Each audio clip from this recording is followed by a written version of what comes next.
All right, looks like we are live, and I want to welcome everybody to Standing for Truth. My name is Donny Budinsky, and I am your host for tonight's program on creation science for parents and teachers. As a matter of fact, this is episode 2 of this important series. It is a privilege, as always, to have Sal Giardina here with me for this ongoing series. He has been a tremendous blessing to this ministry.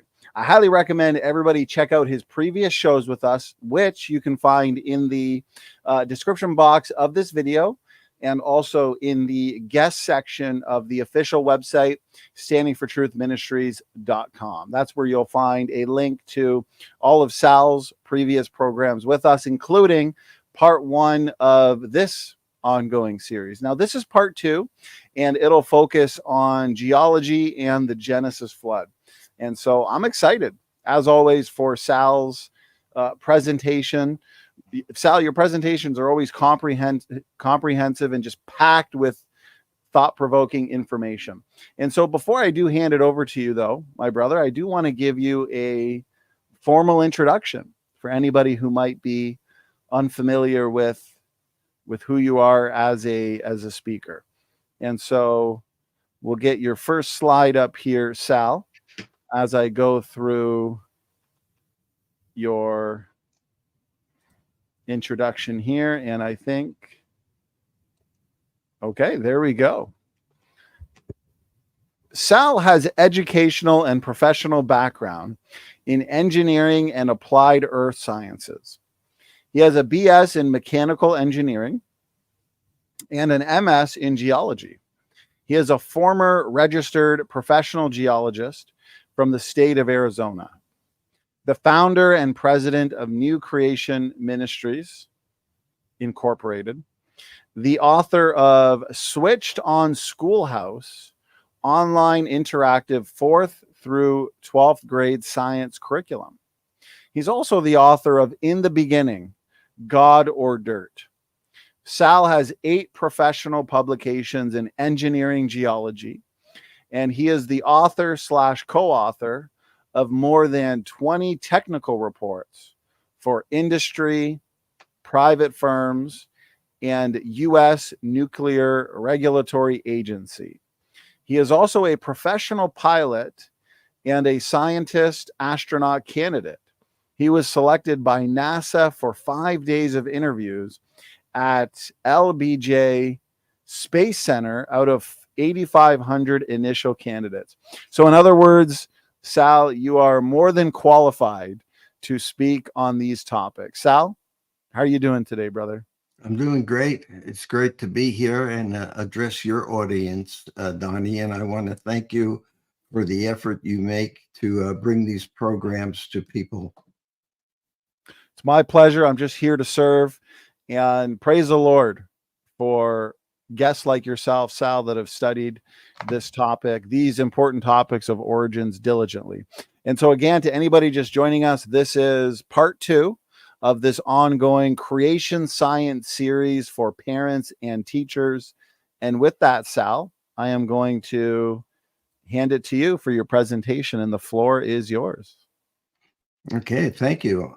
This evening, as Donnie said, we're going on to part 2 for refuting evolution for parents and teachers. It's an interactive program, and if you may not recall, or perhaps you do, from the first program, I showed you how to interact with it by, at any time, of course, you could take a screenshot of these slides and print them out. You could paste them on a Word document. I also showed you how to go to my website and copy various reports that we have and how to paste them onto your Word document so that you could discuss them with your students or your children. I'm going to do a slight review. I take a few minutes here to review what we covered in part 1 as we go into tonight's program. We showed you that the world is telling your children that the Bible is wrong because life started from random combination of chemicals 3.5 billion years ago, as they propose. They also tell your children that man evolved 60 million years after the dinosaurs, and that the entire cosmos started and evolved from a big bang. Now, here is a current article that I found just very recently by Alex Newman. He wrote this article from interviewing a survey of 8,000 teachers in the United States and quite a few teachers in Canada. And these teachers basically were saying that they are under attack literally in the classrooms and under stress. Some of them are having to retire early or just leave. Being a teacher, that things are getting out of hand in many cases in these schools. But it was a very good article. But his concluding summary is what we're actually showing here in this program. He says that ultimately the true source of escalating terror facing teachers and children in society is the diabolical worldview masquerading as education imposed on children when children are brainwashed to believe there is no God and life is meaningless. It produces deadly fruit, the very plague now destroying not just children, but civilization itself. What we have here, folks, is a serious situation. Young adults, students, and children are utterly confused out there. They're drifting without a positive purpose for their lives. And the main reason for this is that you need to steer your kids by showing them why all creation points to a creator, starting with Genesis. Kids have to have a foundation to stand on, a firm foundation, a foundation of truth. It's all about origins, folks. And tonight we're going to be covering, or we covered last week, a child's worldview and how it revolves around origins. We talked about the Big Bang and cosmic evolution, how this is a theory without really merit, but propagated on students today. We covered chemical evolution, the idea that life could start from non-living chemicals. And tonight we're going to look at geology and the evolutionary deep time associated with geology. Now, we cannot cover in detail in these two last programs everything that you might want to discuss with your children, but you could go to my prior Standing for Truth programs right here. You could take a screenshot of this slide and then type it into your browser. Or if you're reviewing this again, you go to the recorded version. This will be a live link, and it will take you right to all my prior programs, which you can cover with your students and your children in more detail.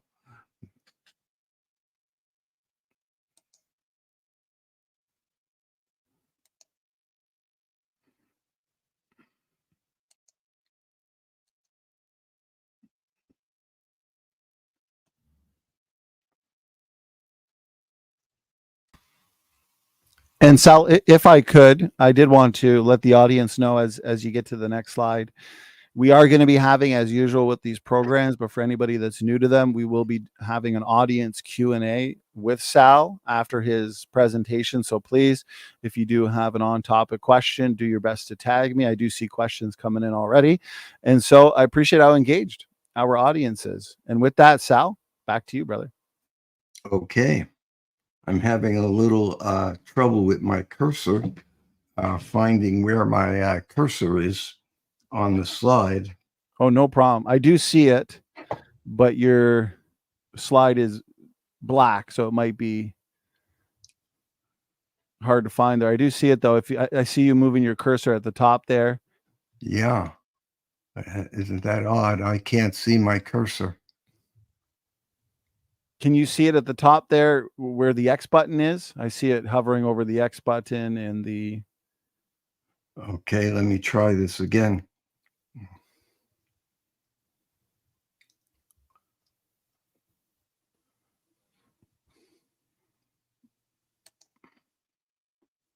Okay, I got it back.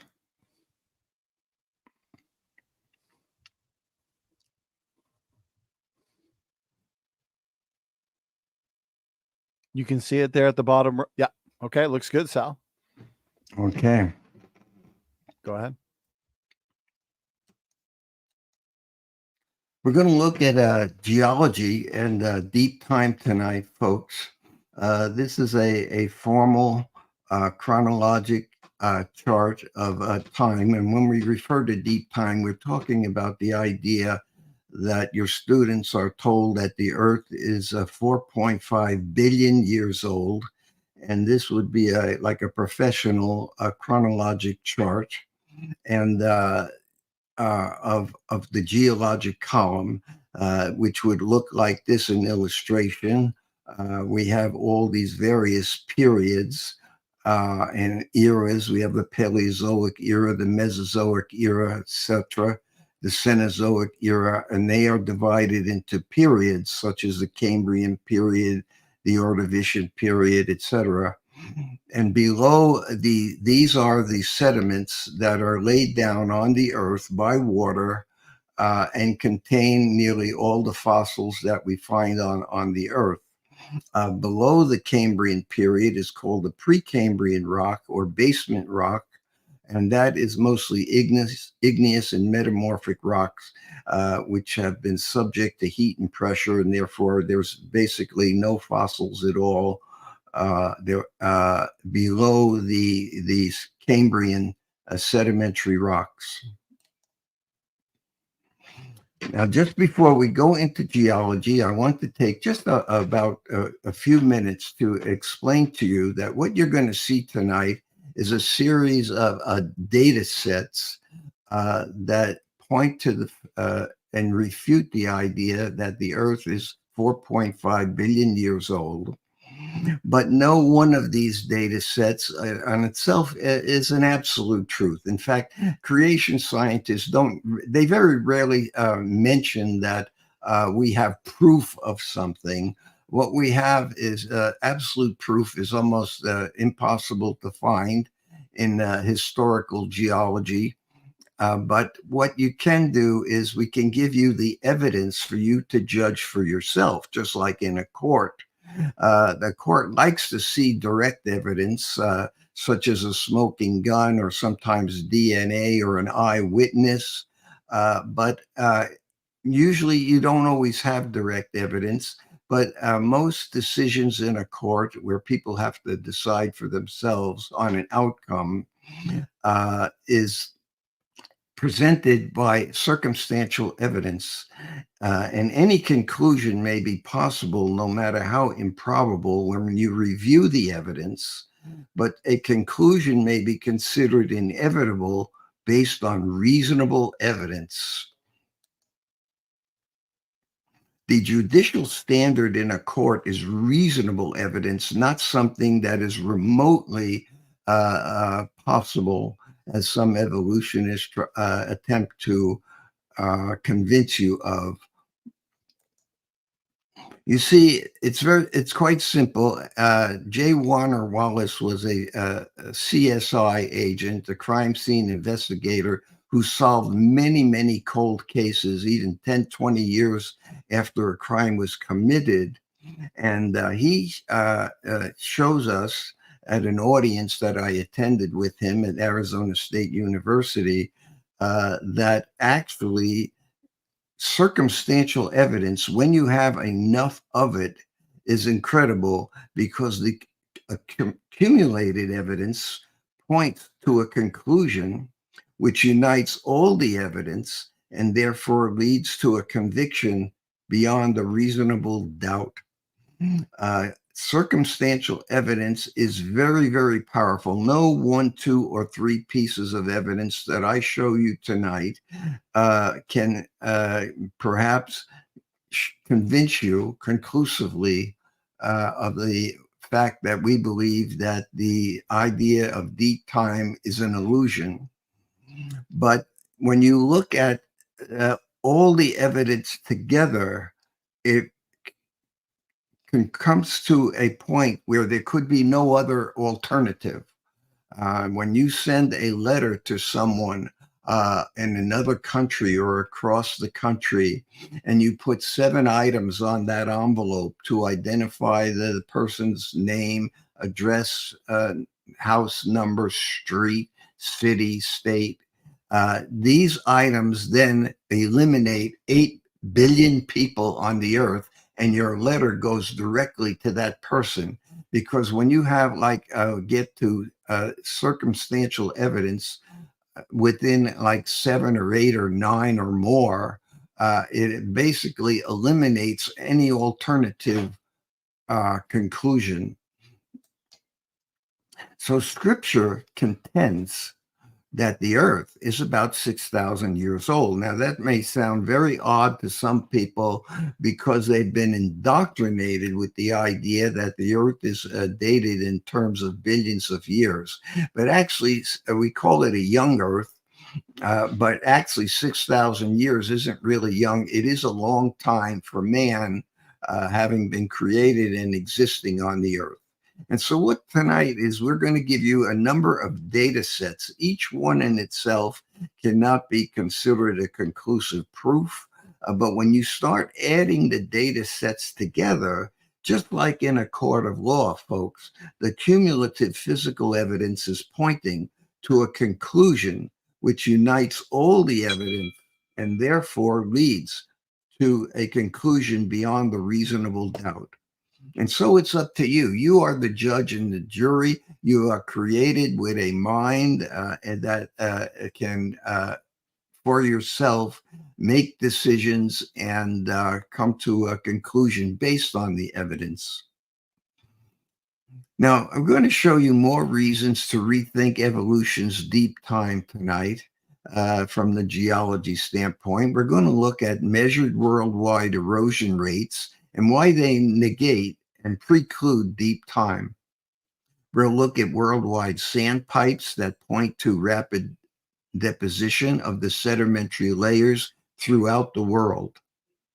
We'll look at a little bit of petrographic analysis of the Grand Canyon folds and find that these negate the evolutionary deep time.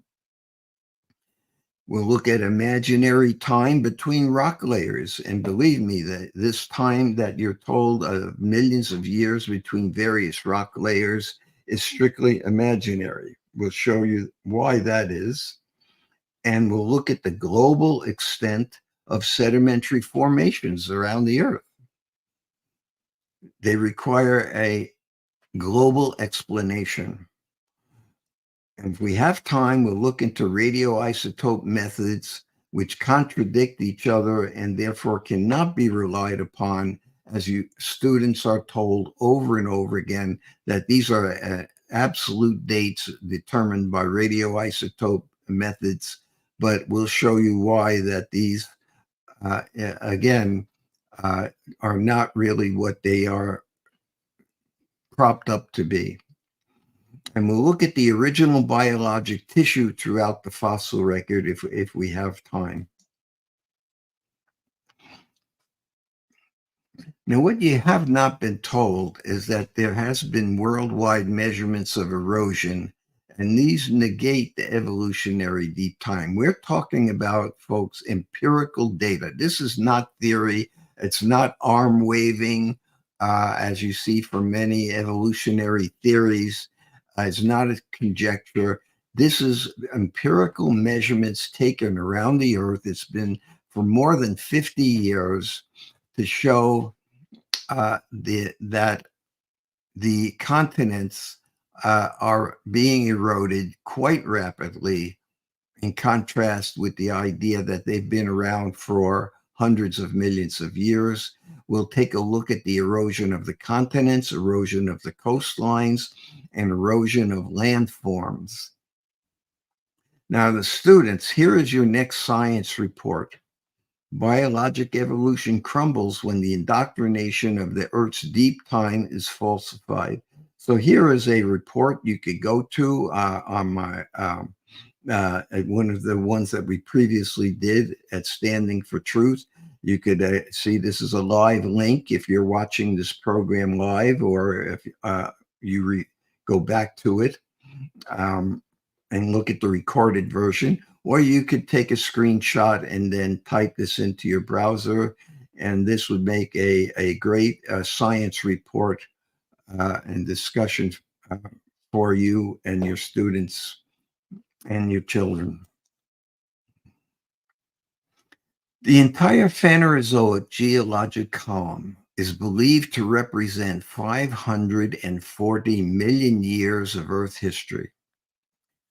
And it would have eroded down, however, to sea level about 50 times, with only Precambrian basement rock now exposed. So let me explain what this means. The Phanerozoic geologic column is right here. It's basically the proposed periods of accumulation of sedimentary rock on the Earth. As shown here in this diagram, this represents this notch, the Grand Canyon.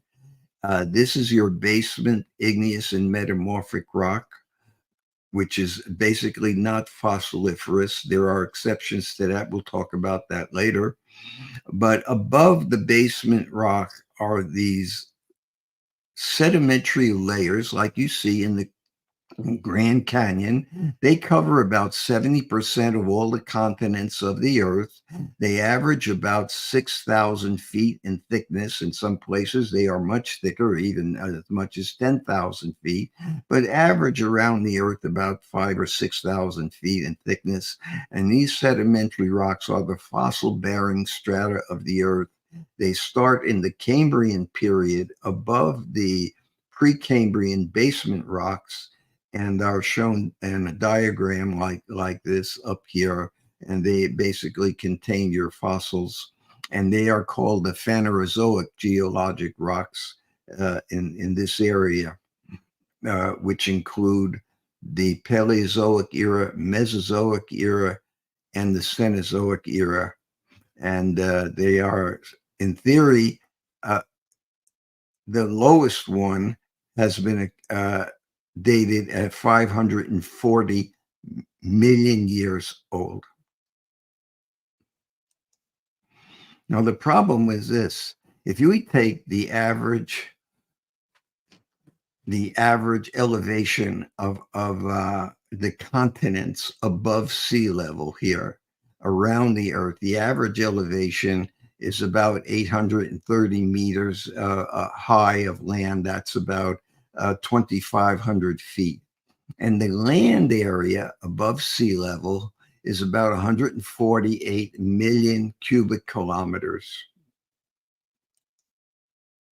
If we multiply these two together, we get the average volume of continents to be eroded above sea level, which is 124 million cubic kilometers. That's the volume of rock to be eroded down to sea level worldwide.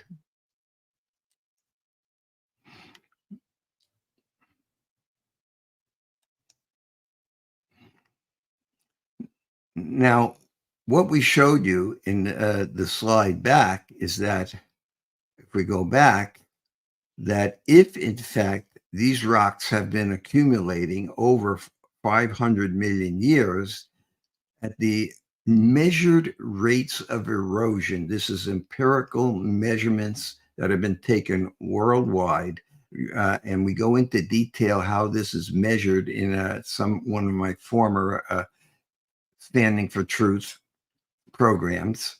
But if indeed they have been accumulating for 550 million years, all of these rocks would have been eroded off the continents more than 5 times already.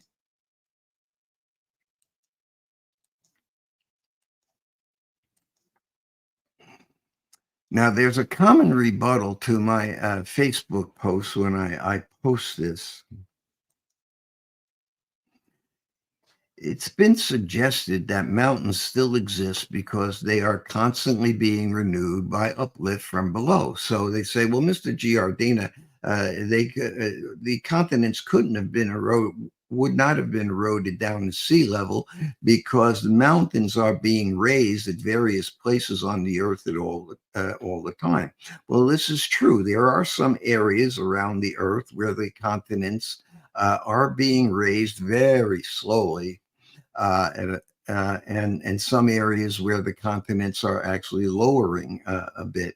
We can determine that from satellite data now. We have very sensitive instruments, even on aircraft today. If you have flying a sophisticated aircraft with sensitive GPS instruments, you can measure the elevation that you are at within about plus or minus 5 feet above sea level as you're flying around in your aircraft. It's incredible accuracy. And we could use this satellite data to measure places where the continents are and mountain ranges are slowly rising or sinking. But the problem with this rebuttal is it doesn't hold any water, because if the continents were rising for 500 million years, all these rocks here in the Phanerozoic column, the sedimentary rocks, that is, would have long gone, been gone, because it only takes about 10 million years to erode down all the known landmass above sea level at this time. And so they would have been eroded down, and everybody would be living, they would have a house and would be living on the basement, igneous and metamorphic rocks of the basement, without any sedimentary rocks being left. This process of uplift could not go through even one complete cycle of erosion. That's about a 10 million year cycle, erosion and uplift, without eradicating the fossil-bearing sedimentary layers of the geologic column found in them. Present erosion rates would tend to rapidly eradicate this evidence of older sediments, yet these sediments are still present. Here is just a few pictures. As you can see, these are the sedimentary rocks found all over the world. And multiple independent estimates of continental erosion rates confirm this long-standing fact that mountains of sedimentary rock and even continents still exist. The fact that they still exist is a testimony to the young age of the earth. We still have thousands of feet of sedimentary rocks with evidence that they have been eroded down in the past by a catastrophic process of erosion from the worldwide flood, retreat of the oceans and the waters over the continents from the flood. But the fact is, we still have these sedimentary rocks all over the world. And if in fact they have been around and in the process of erosion for 550 million years, they would have been gone 5 times already and eroded down to sea level. Now, we also have coastal erosion it's measured on a worldwide, it's a problem for evolutionists. For instance, in 1872, you see that this lighthouse at Hatteras Island had to be moved to safety. It sat about 1,800 feet from the shore. But in just 130 years, okay, that's just a little more than an average lifetime, this lighthouse has brought the sea to within 120 feet from 1,800 feet. In other words, the coastline has been eroded back over 1,600 feet. And in 1999, the National Park Service had to move the structure a half a mile back to safety. Here's give you an idea of the rapid erosion at the coastline. There it goes. There it goes.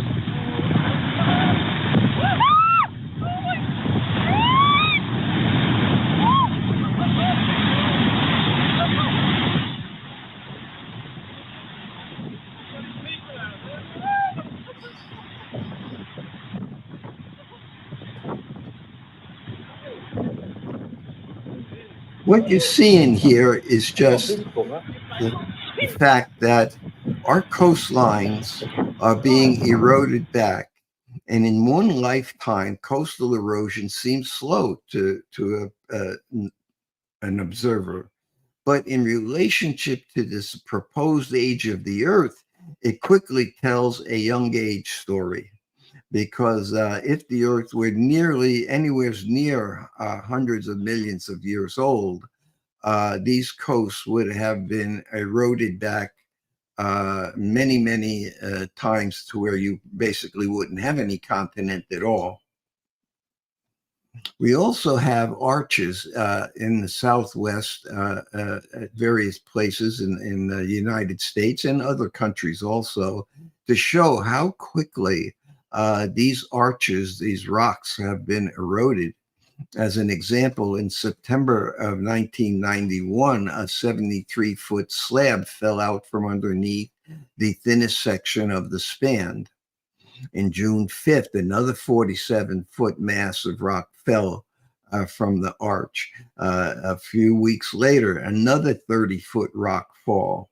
Now, due to these events, the Park Service has closed the loop trail below the arch. It's getting too dangerous. This arch is eroding very, very quickly. It's completely illogical to think that these rocks were deposited millions of years old. They are dated in the millions of years, some of them tens of millions of years, and have been eroding for that much time.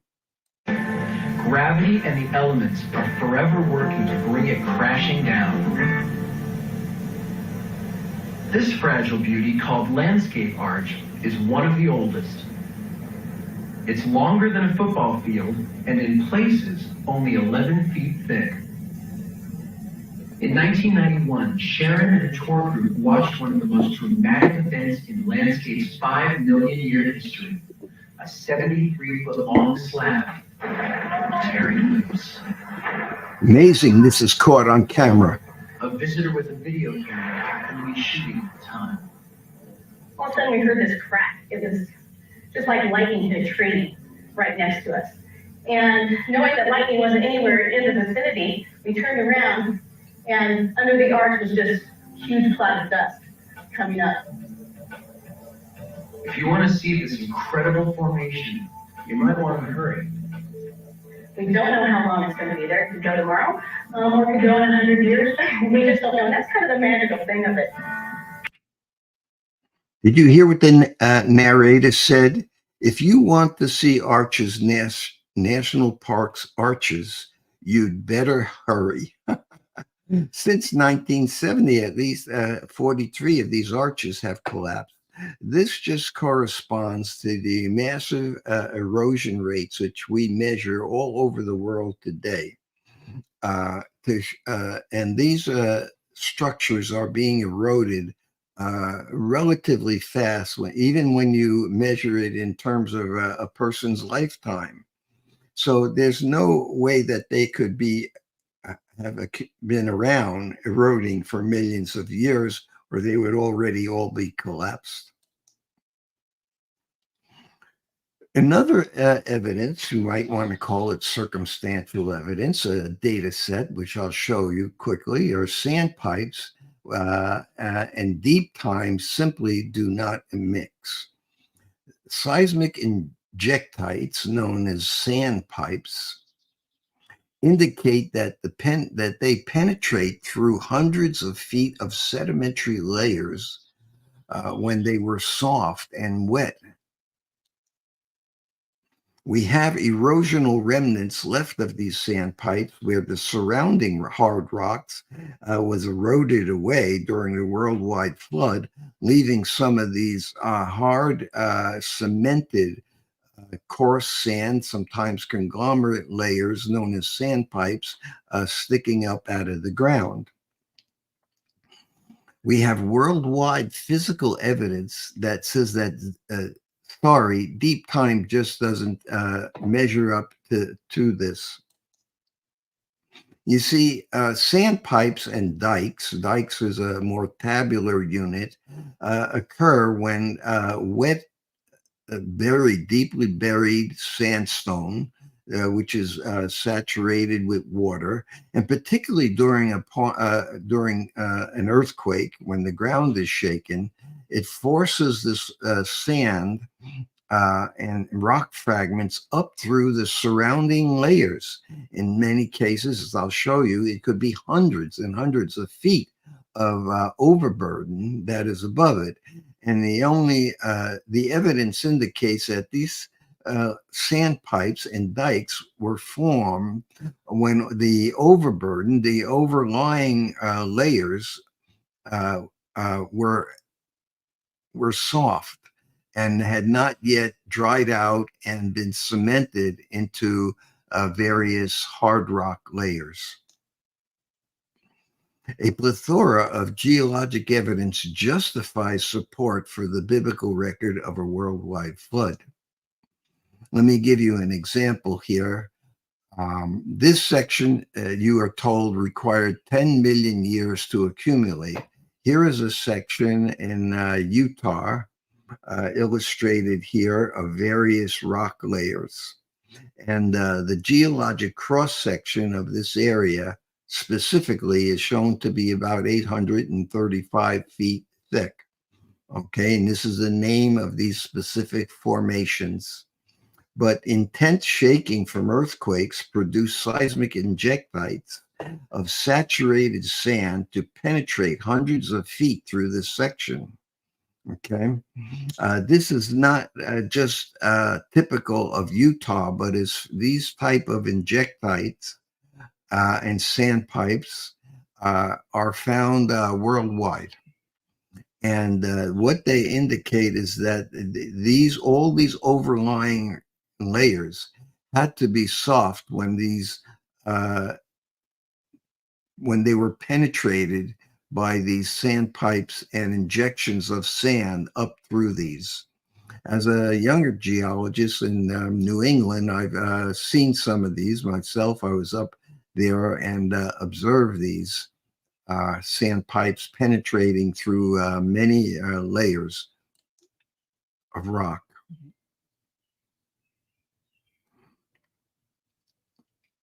Now, this occurs, like I said, on a worldwide basis, and is evidence that these layers were all soft at the time. They were not accumulated over millions of years. Otherwise, the water eventually would have drained out.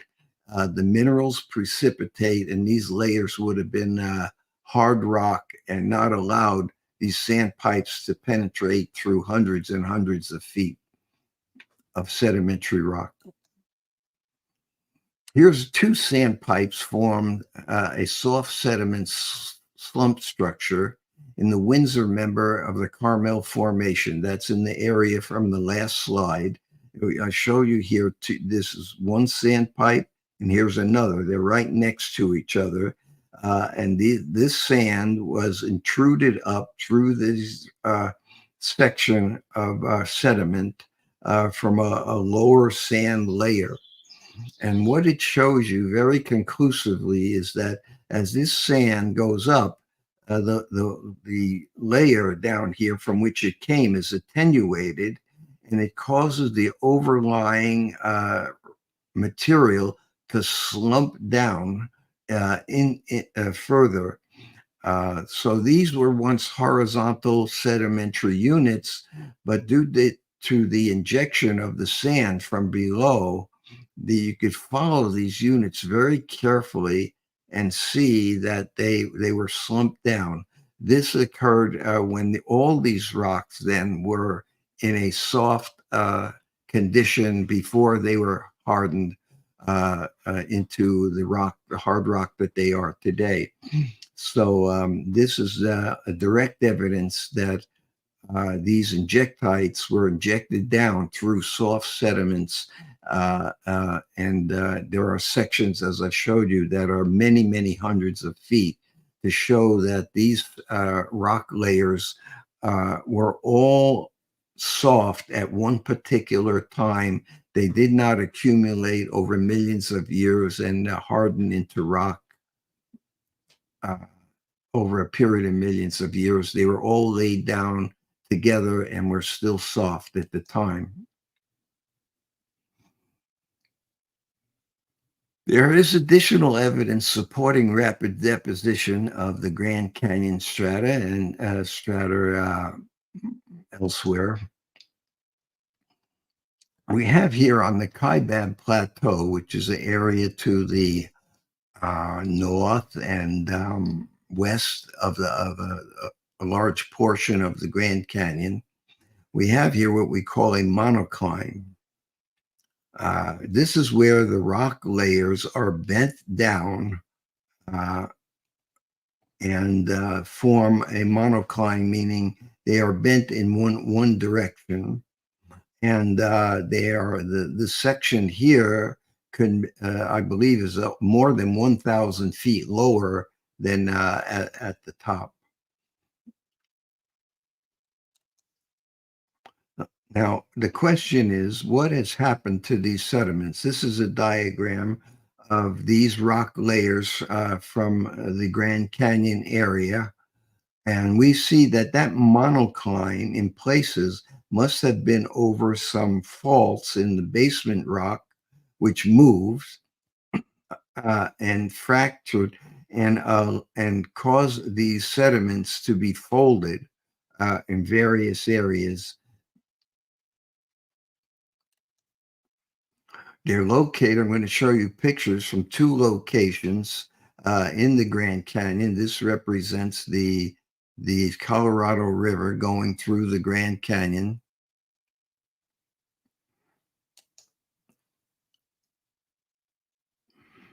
These pictures are from Dr. Andrew Snelling, who has done a lot of research on this over the last 3 or 4 years to show the significance of the folds.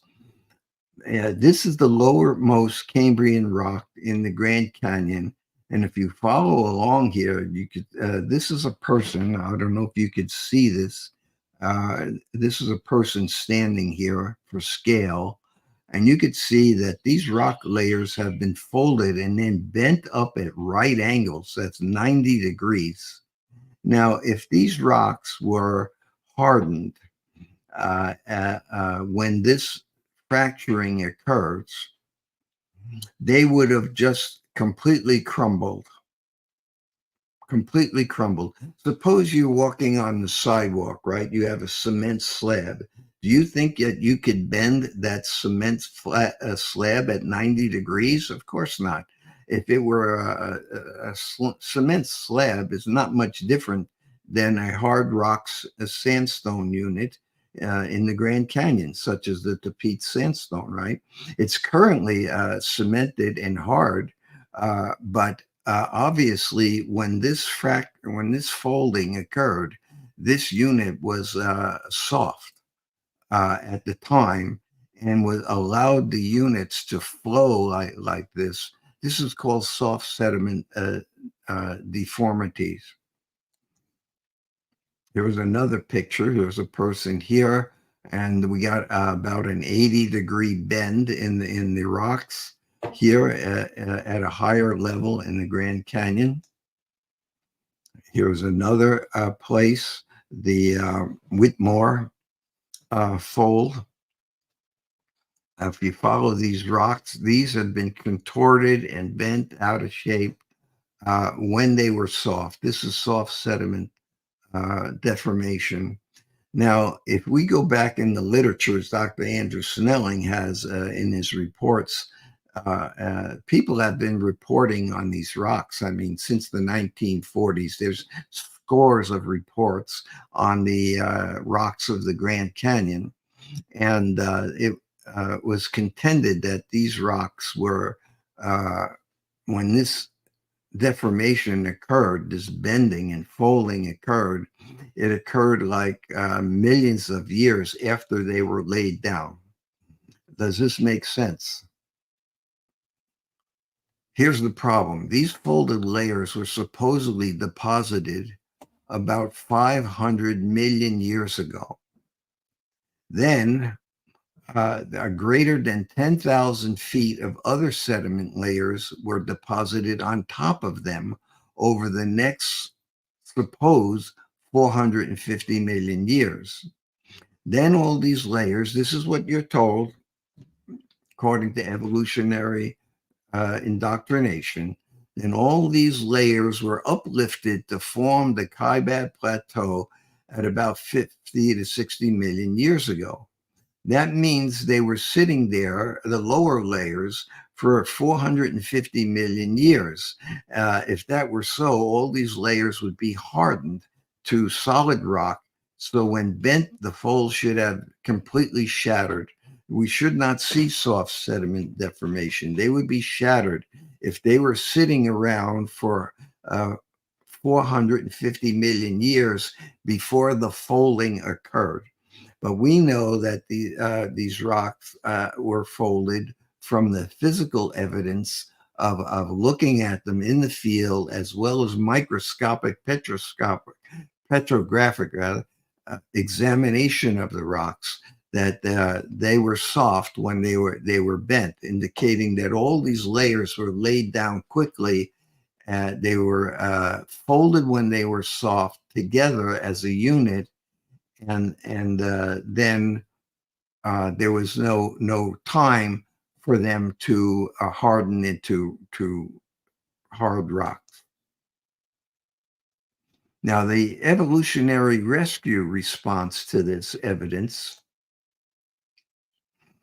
says this: if these sediment layers had been compressed and heated, and the pressure and heat should have changed these minerals and the texture in them. That's true. That's the sediment layers would have been metamorphosed. That's the word used to have undergone extreme change from heat and pressure, with a different set of minerals and recrystallized cement and grains. That's true, if they were metamorphosed under heat and pressure. So do we see evidence of metamorphism of the sandstone? Okay, now, as a geologist, we're trained that when we walk up to a rock outcrop to look at it, we could just stand back and look at it. And as a geologist, I could tell you that if I were to look at this rock in the Grand Canyon, I know that this is basement rock. This is metamorphic rock that has been exposed to heat and pressure. You see, it's distinctly different from just the layering of the sedimentary rocks. Can rocks bend slowly? It's called ductile deformation. In other words, bend plastically under tremendous heat and pressure. Yes, they can. But where the rocks of the Grand Canyon, the sedimentary rocks, metamorphose and subject to heat and pressure? Well, the answer is actually no. As I said, as a geologist, I could walk up to an outcrop, and most geologists are trained, and we could see almost immediately whether a rock is in original sedimentary rock or whether it was exposed to heat and pressure and has been metamorphosed. I remember when I was on a drill rig, folks, one time we were drilling down into limestone beds to determine whether this foundation was suitable. Okay. And the drill rig operator was drilling down and pulling up 10-foot sections in the drill pipe of rock samples for us. It was very costly to drill and bring up rock samples that are not crushed during the drilling operation. And so the cost like over $1,000 a foot.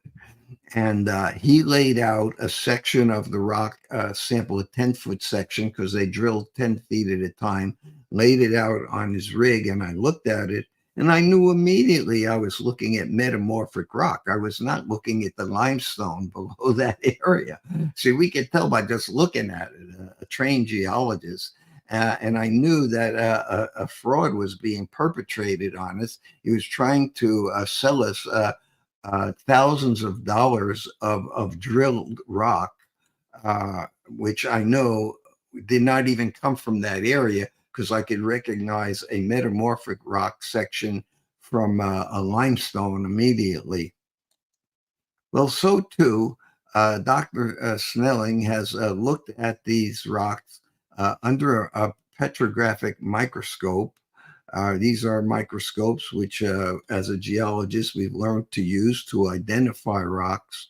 And he looked at the Tapete sandstone. This is just one example here of a sandstone, which are sand grains that are cemented together. This is a larger magnification. And this microscopic image shows the original unmetamorphosed sandstone texture. Now, when a rock is subject to heat and pressure, okay, it's distinctly different fabric and characteristic of the rock. As you can see here yourself, looking under a microscope at a metamorphic rock, we see that we have what's called foliation in the rock. The minerals are heated, they are stretched out, they are aligned. They show what we call sometimes cleavage within the rock, and we could see that this sandstone layer here was pulled apart under heat and pressure. So my only point to you is that, I mean, geologists can examine a rock outcrop visually by stepping back, or they could look at it under a microscope and determine whether a rock is metamorphosed or not. Okay, and we find that the Tapete sandstone was never subject to heat and pressure. No geologist over the last 50, 60 years of reporting on the Grand Canyon rocks have ever even indicated that the layers within the Grand Canyon were metamorphosed by any means. No one has ever stated that over scores and scores of geologic reports. And the evidence indicates that these rocks did not deform under heat and pressure plastically, but were soft when they were deformed. Further evidence of that shows that the silica cement that cements the sand grains together under very high magnification of a scanning electron microscope shows that the silica cement itself is still in crystalline form. In other words, when the cement precipitated, the silica, which is basically quartz, precipitated out between the grains and cemented the grains together at a later point to form a hard rock. The silica is still in a crystalline form. You can see here the silica cement is grown in here into the voids between the sand grains, the pore spaces, you might say, just like we see back here at this geode, how these crystals grow into the void, the hole, and form beautiful crystals. These crystals that form the cement, if it had been deformed under heat and pressure, these crystals would have been long gone been metamorphosed, crushed, and recrystallized. Again, this is just evidence that these rocks were in a soft state. So the conclusion, unquestionable conclusion, is that the bending of the still wet, soft layers occurred when the plateau was uplifted only 12 months later at the end of the flood, followed by cementing of the sand layers to sandstone as they dried out at the end and after the flood. Thus, the 500 plus million years of supposed geologic time required for them to accumulate supposedly simply is an illusion because all these rocks were in a soft state, and the thousands of feet of these rocks, all of them were in a soft state when they were deformed up through the Phanerozoic rock column. If you want to see a tremendous video, folks, to go over this with your students and with your children, this is takes you a documentary right into the canyon. They show you how they sampled these rocks, and I showed you the a very detailed how they came to these conclusions that these rocks remained soft when they were deformed.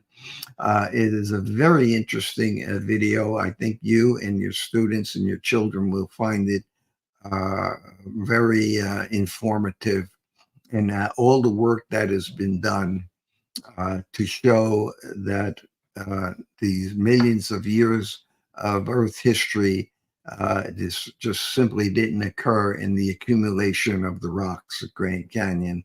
Again, this is a live link. It would take you right to the video if you're watching this program later in the recorded version, or you could just take a screenshot of this slide. What about the idea, the mantra that the present is the key to the past? This is the basis which students are basically indoctrinated. They are told that what we see in the present, the current processes that we see related to the earth, has existed. There's been no change in the past. They've existed the same. And what we see in the present is the key to the past. But we know that this is not necessarily so at all. This is just one example of that. Here's an illustration of the eruption at Mount St. Helens. This is the extent of the ash, which geologists have mapped since the eruption of Mount St. Helens in the 1980. I believe it was about 1982. And this represents the volume of sediments, okay? This is the present. But what do we measure back in the past? The volume of sediments from volcanic eruptions have been mapped and measured by geologists for years. And the evidence of volcanic activity encased in the water-deposited sedimentary strata covering the earth. Wow, I didn't know that in the past, these eruptions were many orders of magnitude larger than what we see on the earth today. Obviously, what happened in the past is not the same as what we see in the present. The modern eruption of Mount St. Helens is not representative of what took place in the past. So the idea that the present is the key to the past is really a foolish idea perpetrated on students for years. What we see has happened in the geologic history of the earth is on a much greater scale. There are catastrophes that occurred in the earth on a much greater scale. Millions of years of earth history is based upon this mantra again. And so we see that the natural process is acting on each layer for millions of years. This is what we're told, that each of these major layers, okay, which extend across the continent, And in some cases, these layers extend into the continents internationally. In other words, they cover vast areas of the Earth. And the uniform strata extending over continental and intercontinental areas suggests that what happened in the past was a global occurrence. Something happened to produce these enormous layers. When we look at these layers, as we trace them across the continents, if in fact each of these layers has taken millions of years, each of these is assigned a certain age, some of them age from a few million to 10, 20, or 50 million years, supposedly have it taken to accumulate. If that is true, then we would expect to see the natural processes of river deltas, overbank deposits, alluvial fans, mass wasting, storm deposits, volcanic vents and dikes, lava flows, organic remains. We would expect to see those within each layer, because as you drive across the country today, folks, you will encounter many of these depositional environments as you drive across. Okay, if these layers were accumulating slowly for tens of millions of years, we should expect to see these environmental these accumulation within these layers. See, if the present was the key to the past, but it is not. Something happened in the past to deposit these on a continental and intercontinental basis, and which requires a global event. Let's just look at unconformities. They negate the idea of deep time. They don't mix. An unconformity is a proposed gap in the time between geologic units, a proposed elapsed time interval between the contact of distinct geologic units. They're called unconformities. This is illustrated here, like in the layers of the Grand Canyon. Now, all these layers that are mapped in the canyon are actually all touching each other, and I'm one on top of each other. But between these parallel layers is proposed tens of millions, and sometimes hundreds of millions of elapsed time between these layers. Why are these unconformities, these vast periods of time? You have to ask yourself, why are they proposed between these layers? For one reason is, if you add up the time to accumulate all these layers, you don't come up with the millions and tens of millions of years required by the geologic column, right? So they have to come up with the extra time, and that is inserted in theory between these layers. They say in theory, millions of years have occurred, and that inserts extra tens of millions of years between these layers to come up with the supposed age of the geologic column. It looks like this. This is an area in southeastern Utah. These are rock layers that can be traced for thousands of square miles, and these represents the time between these layers.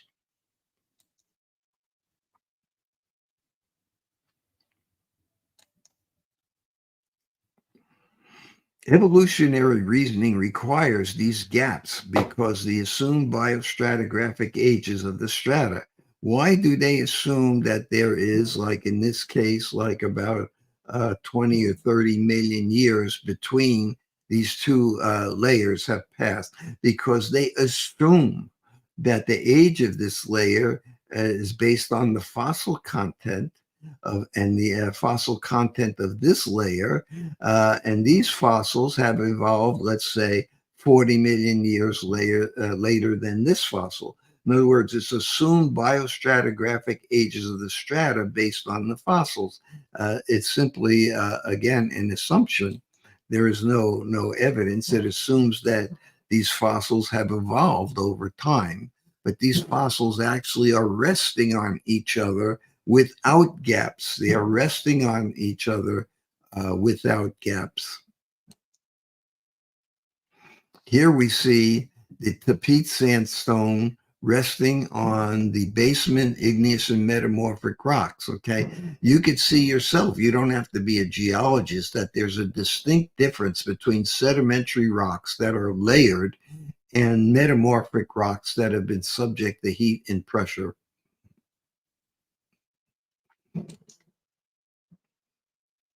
Here again, that this is proposed that there are close to 1 billion years of Earth history has passed between these basement rocks and the depositing of the Tapete sandstone. But when you look at the Tapete sandstone, you see that it has incorporated boulders, in places very, very large boulders. Something has caused these boulders to be ripped up by very violent waters and be deposited within the lower layers of the Tapete sandstone. This is an erosional surface that is formed, can be traced worldwide. And the fact that it is flat and that it incorporates boulders within the overlying rock from here indicates something happened in the past to completely level this basement rock and start depositing the peat sandstone.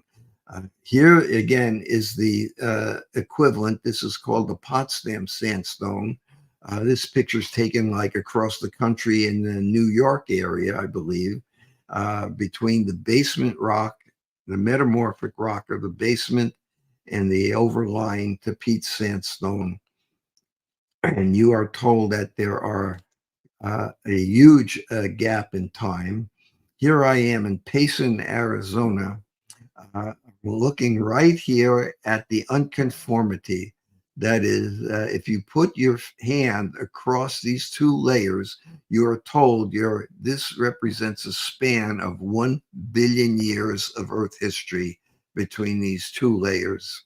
But yet we don't see any evidence, physical evidence, that this surface has been exposed on the Earth for 1 billion years, because if that were true, there would be incredible amount of physical evidence. There would be large channels in here, erosion channels. There would be soil horizons in here. There would be chemical weathering of the lower rock layers. So the logic of it is this: can a time interval really be missing? Well, let's ask someone who's completely logical and unbiased, okay? Now, if your answer is that you believe that a time interval could be missing, well, does that make any sense? I mean, Dr. Spock is, complete logic here. No emotion involved. It's totally illogical, sir. Where would the time go? So obviously the time is not missing. So you must ask then,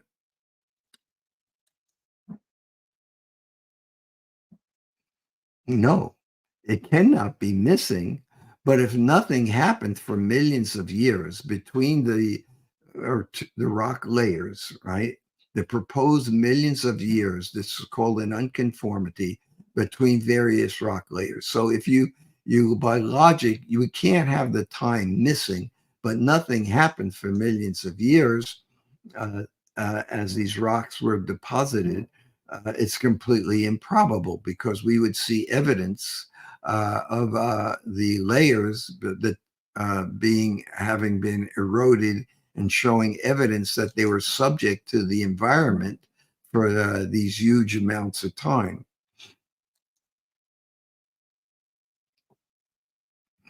So logically, millions of years of natural processes are expected then, okay, if these time existed between these two rock layers. Okay, you might want to say, well, show me the evidence for the millions of years. No, there actually is no evidence. There is no evidence that this surface has been around for 1 billion years waiting for the Tapete sandstone on top of it to be deposited.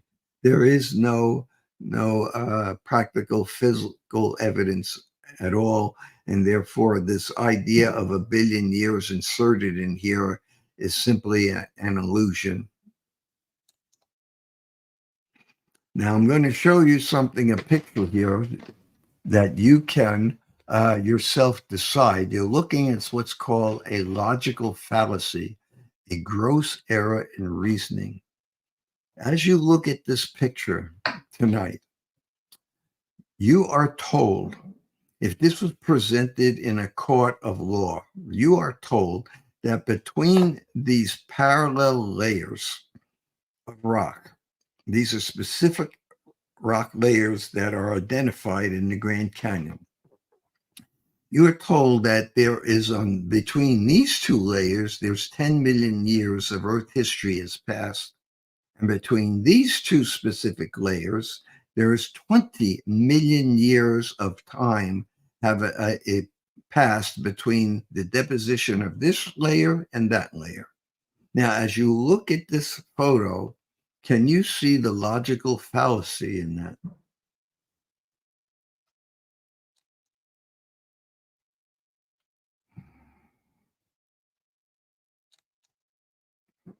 In this case, the illusion of an enormous time span is non sequitur. In other words, if you were to take this image and bring it into a court of law and try to explain to people that there are millions of years between these layers, it would be thrown out as being non sequitur. In other words, it does not follow. What you are looking at, what you are presenting as evidence, doesn't follow what we're actually seeing.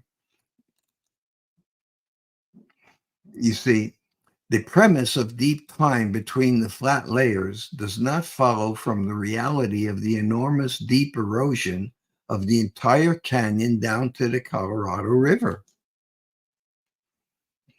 That is this. It does not follow that these flat contacts are separated by deep time spans when you are, in fact, you're staring at the huge topographic relief, which clearly results from only purported several million years of erosion.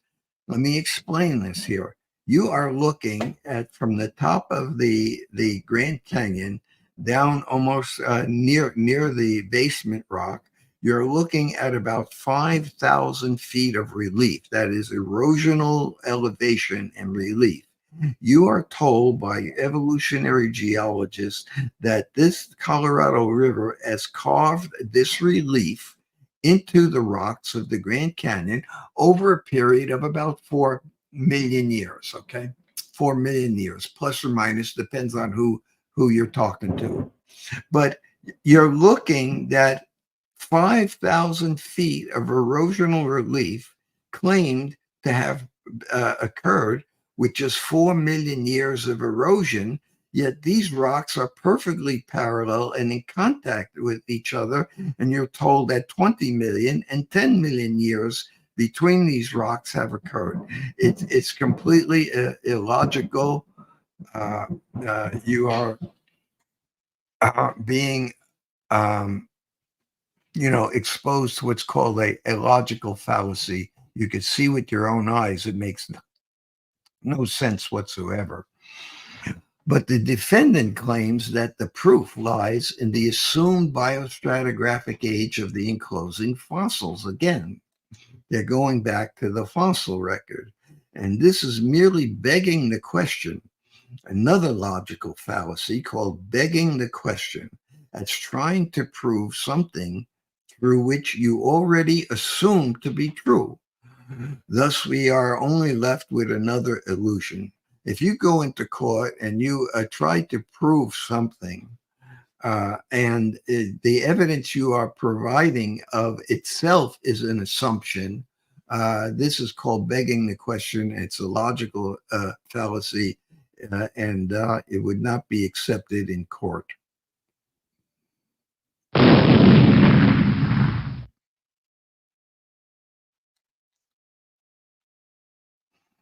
So let's look at the mathematical expression that relates to radioactive decay to geologic time, because we're constantly being told that, oh, well, we do have an absolute dating method. Radioisotope dating is an absolute method, and this proves, quote unquote, proves that these rocks are millions of years old. So we have here the basic equation to solve problems for radioactive dating. The time or the age of the sample is based on the so-called half-life of the radioactive elements, which are decaying. And then you divide that by the proportion of the daughter products to the parent products. So this is a relatively simple expression to solve. When we measure the sample, we have the parent products, and then in this case, uranium 238. It's an unstable isotope of uranium. It gives off alpha particles and goes through a whole series of steps of radioactivity, and finally stabilizes with lead as the daughter product. So this lead is the daughter product, and you measure that, the amount in the sample, and the parent product is measured. And supposedly, if you know the half-life of this decay accurately, you can come up with a time. The problem is that this sample, it has to be put into a safe, a solid steel waterproof safe, and buried in the ground for as long as you think it's in existence, say millions of years, and isolated from the elements. This is the basic assumption when you're using radioisotope dating, that the sample is has been isolated. It's in a closed system, and the assumptions required to date is that the decay rate is constant. This has been shown to not necessarily be so, but more importantly, that there's no gain or loss of the original parent isotopes. That's the assumption. In other words, it's assumed it's locked in a closed system, and there is no gain or loss of the parent isotopes, and there's no gain or loss of the decay products, right, which is called the daughter products or decay products. Nothing can penetrate the concrete line safe. This is totally impractical. And in addition, the quantity of similar decay products present at the start is to be zero. In other words, it is assumed when we date this sample that there were no daughter products, or we might say decay products, in the sample to begin with when the sample was solidified, from a melt. These are igneous rocks which are dated. But here is the reality, folks. Okay, you could show your students and explain this to your children. It is very simple. Reality, we live in a dynamic open system of the Earth's crust. Any sample we take from the Earth is going to be subject to the open system of the Earth's and the parent isotopes and the daughter isotopes can either enter this sample or be leached out by groundwater. In other words, this is not a closed system within a safe, locked into a safe. Any sample we take, especially if we think it's millions of years old, would have been subjected to the open system of the Earth's crust. And the sample is usually subject to many factors. We know that these isotope products are soluble in water, and they can be introduced into the sample or removed from the sample. As an example here, at Dinosaur Ridge in Colorado, I was there with many students looking at these dinosaur footprints. It's outside the Denver area. There's an area in which there are many dinosaur footprints, but also included in the rock. Now, this is metamorphic rock. This is a sandstone that has been changed to what they changed by heat and pressure to some extent to what they call a quartzite. And embedded in this quartzite, we could still have fragments of dinosaur bones. It hasn't been metamorphosed to the point that the organic bones have been obliterated. They're still in there. And there are fragments of dinosaur bones found at Dinosaur Ridge. Here's a penny here with some of the fragments of dinosaur bones in here. Now, watch what happens when we bring, I did this for the students that were there at the time. I brought a Geiger counter there up to the dinosaur fragments, the bone fragments. And as you could probably hear, the Geiger counter was indicating that these fragments were radioactive. Well, how did that happen?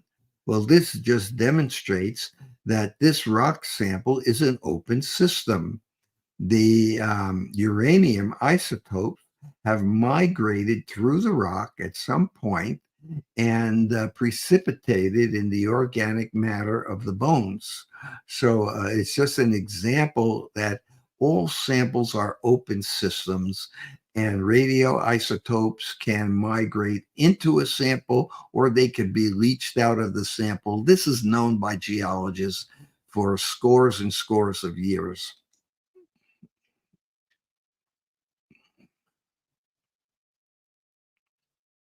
So what's the point there? That the basic assumptions of a closed system in determining these radioisotope dates are shown to be inconsistent with each other, and what we know of when we use the different radioisotope methods to date the same sample, the inconsistencies are due to the fact that these samples are open systems. The basic assumptions of a closed system simply do not hold up to scrutiny.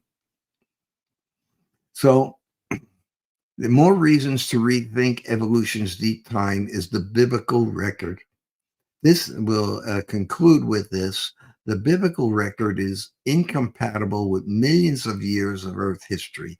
Yes, there is a biblical record. The Bible, in the Old Testament, God has inserted and preserved for us a record of Earth history from creation to the crucifixion of Christ. We back up 33 years for the age of Jesus Christ when he was crucified, and we come up with a time of about 4,000 years from creation to the birth of Christ. Millions of years cannot be crammed into the biblical record.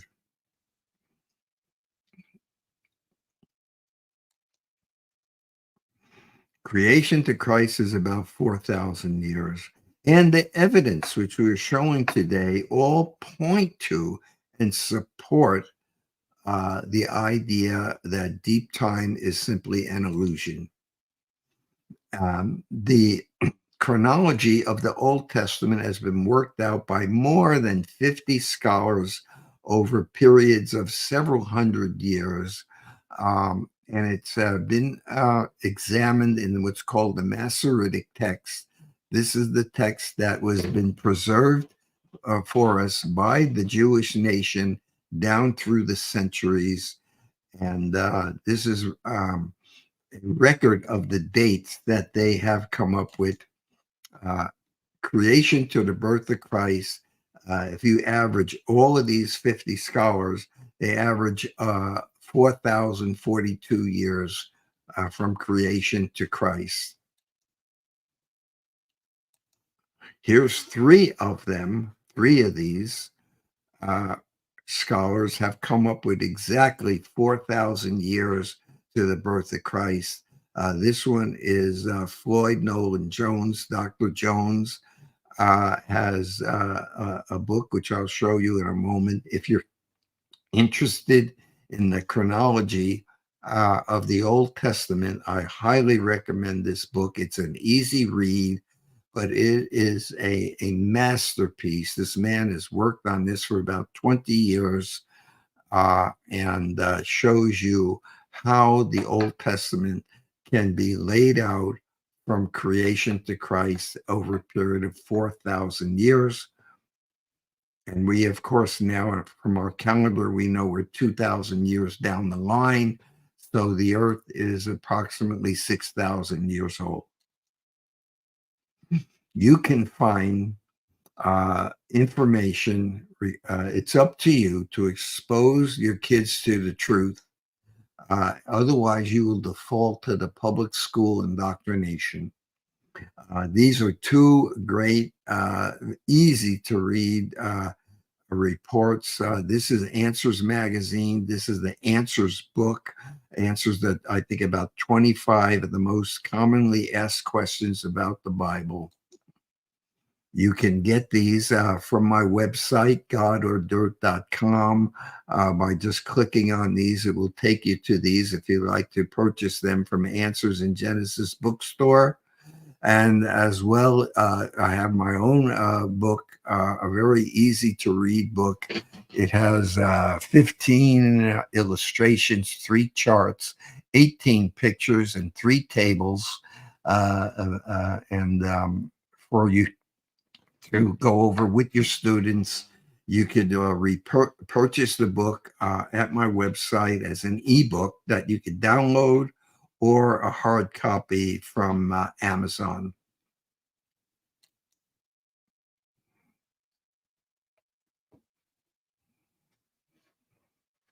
I'm going to conclude at this point, Donnie, and allow for answers, question and answers, if you would like.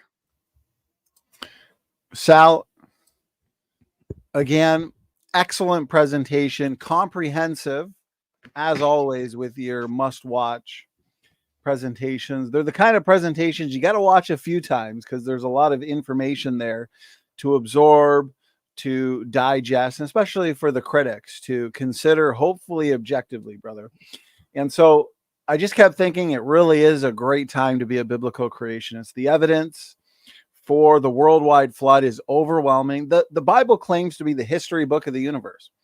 And when its claims are tested in light of the empirical scientific evidence, it confirms what the Bible says.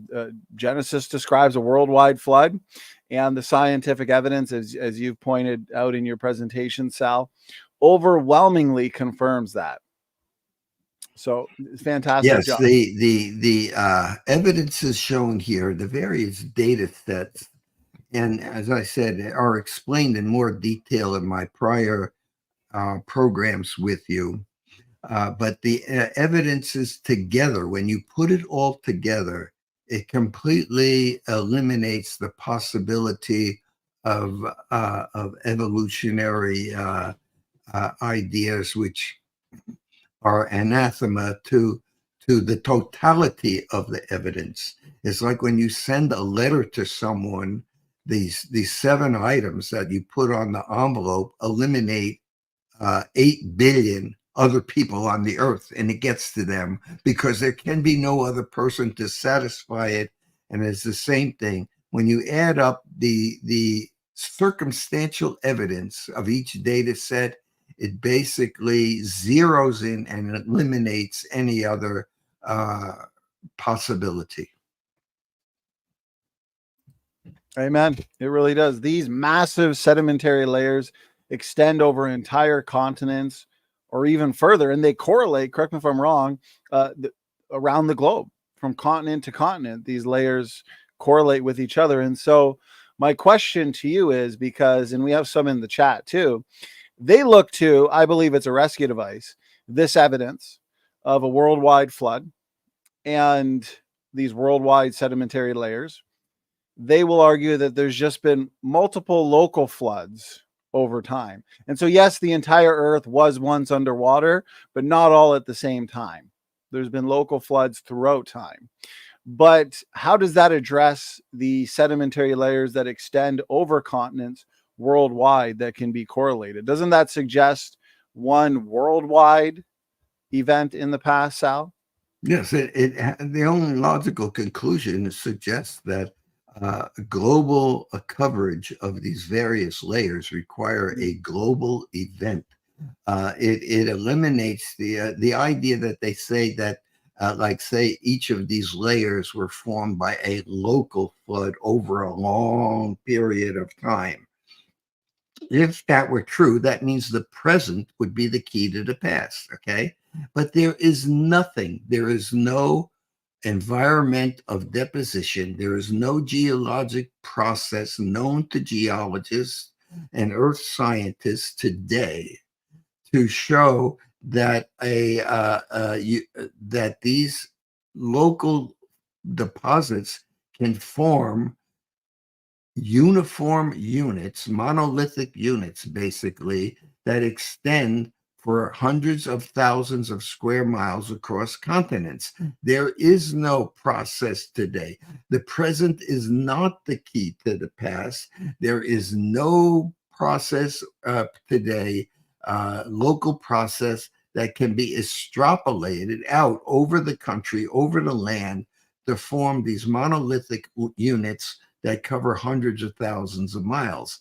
What we're looking at is something that happened in the past, which is not does not incorporate what we see today on the earth.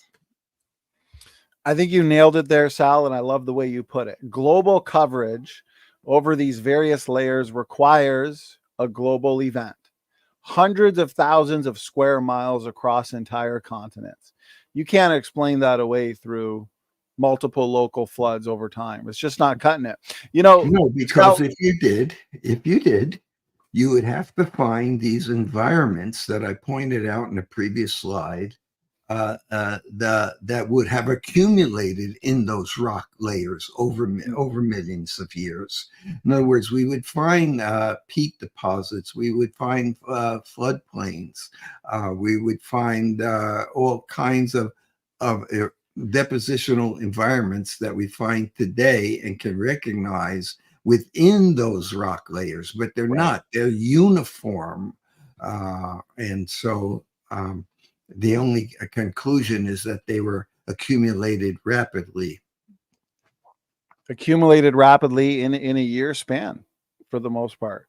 And so I do challenge any critic to look at this presentation and to judge it objectively, because the evidence is there, and the Bible in 2 Peter 3 predicted a couple thousand years ago that people would come and they would scoff and they would deny the world that then was, which was overflowed, that it perished. And the evidence is there, Sal. You've done an excellent job laying out that evidence.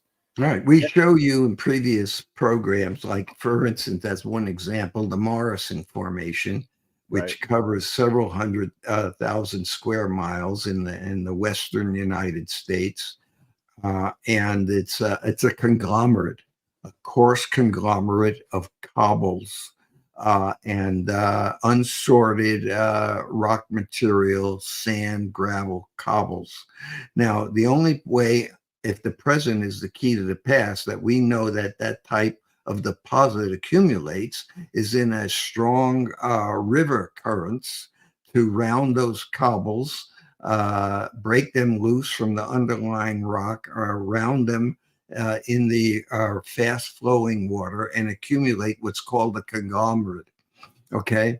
But there's no river on the earth anywhere on the earth that is depositing a conglomerate over an area of 100,000 square miles. The present is clearly not the key to the past. That's right. And you talked about, well, you talked about erosion rates. You also talked about these rock layers. Correct me if I'm wrong, these folded masses of rock layers all around the world, basically all around the planet. They had to be soft when they were formed, or else they would bend, they would crack. Is that right, Sal? Right. And Right. so, All these rock layers had to accumulate rapidly before they could drain and the cement precipitate and harden them. In other words, the entire column was soft in order to see that soft sediment bending, deformation within them throughout the column. They would all have to have been accumulated rapidly together before a long time has passed for them to solidify into solid rock. that's right. That is a fantastic line of evidence for the global flood, just one of many. And so here's some questions. We've had a lot of engagement from the audience.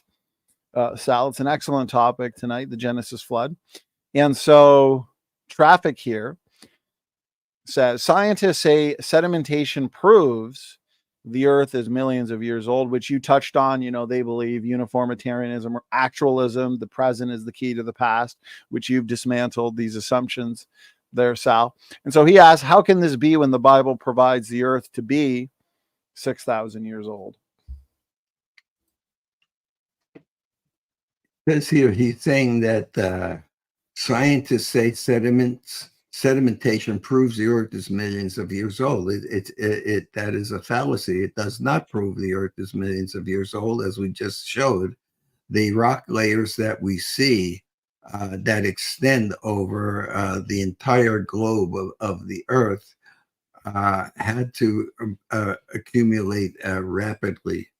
Now we see that from examining them up close, from the texture and the sorting and the mineralogy, and also standing back a distance and looking at the layering over the earth.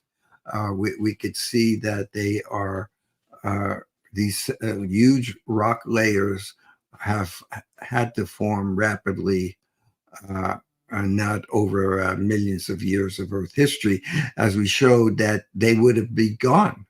The erosion which we measure on the Earth, the actual measurement of worldwide erosion measurements, which has been ongoing for probably over 50 years and is abundantly shown in the literature, that the erosion rates would have eradicated all these sedimentary rocks 5 times over if they were accumulating over 500 million years old. In other words, they'd be gone. Now, that's not to say there wouldn't be mountains from uplift, but those mountains would be basement rock.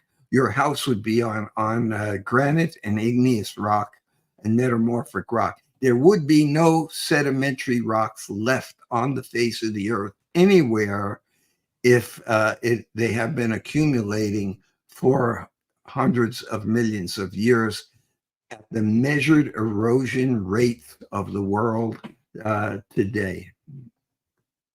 That's right. And there's a few questions on that, the erosion rates and how these sediments would have basically eroded 5 times over in light of the erosion rate that we find today. So RBH has a question. With the erosion rate we find today, how does evolution explain the existence of fossil-bearing layers, seeing that none should exist, just as you pointed out, Sal? So does this also mean that the fossils within those fossil-bearing layers should also not exist? Exactly. There should be no fossils, basically, except maybe where they occurred, formed locally in a few local areas. But the fossil-bearing layers, the sedimentary rocks, would all be gone, even though if they were uplifted. Now, as an area of mountains is uplifted, the erosion rate increases exponentially almost.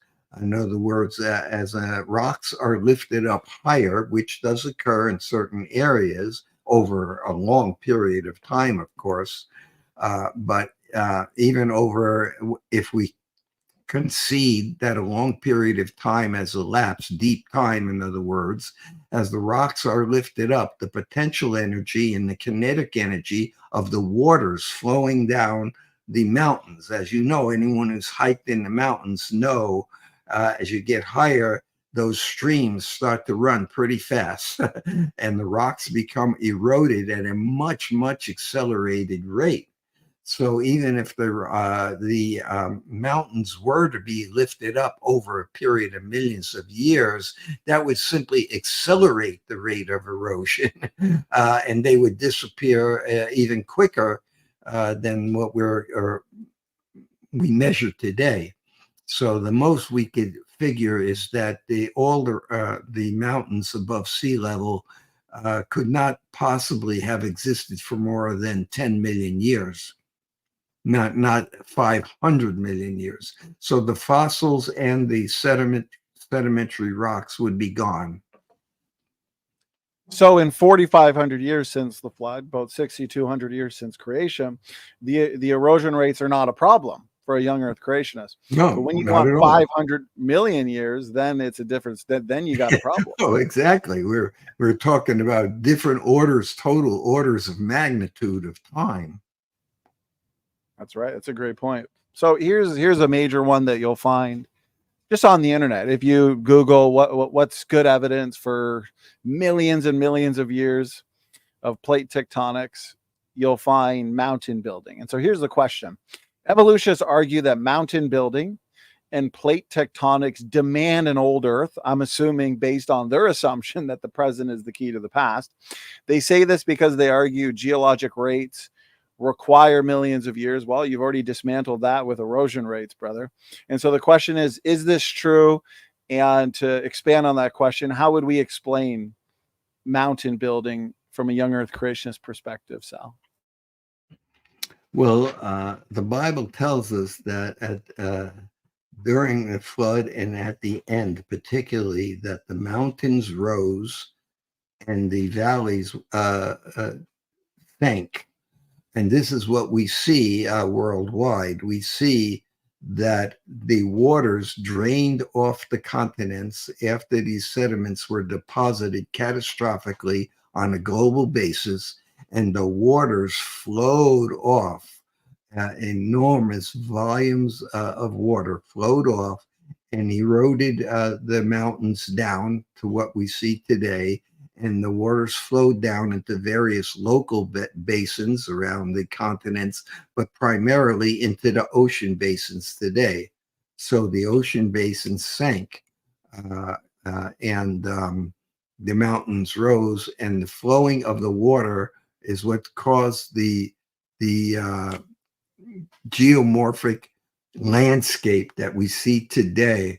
Is a lot of the landscape is a result of the erosion of rapid flowing waters off the continents into the ocean basins.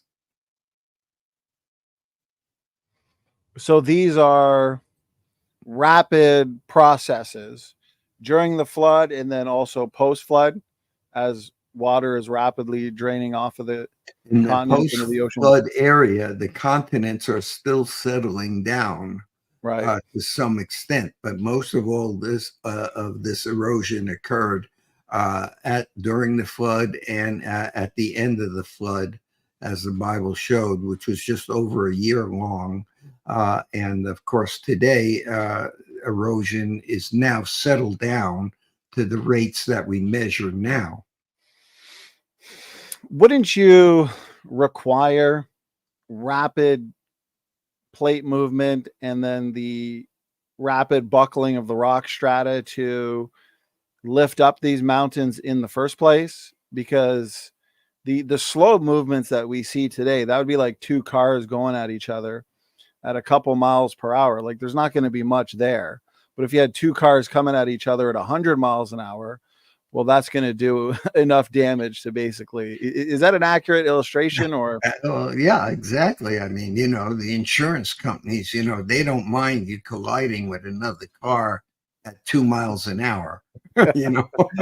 So they pay for a couple of scratches and maybe a dent, but yes, what we see today is the two types of mountains. We see these folded mountains, which again indicate that most of this folding occurred while the sediments were soft, or it would be completely busted up if they were hard.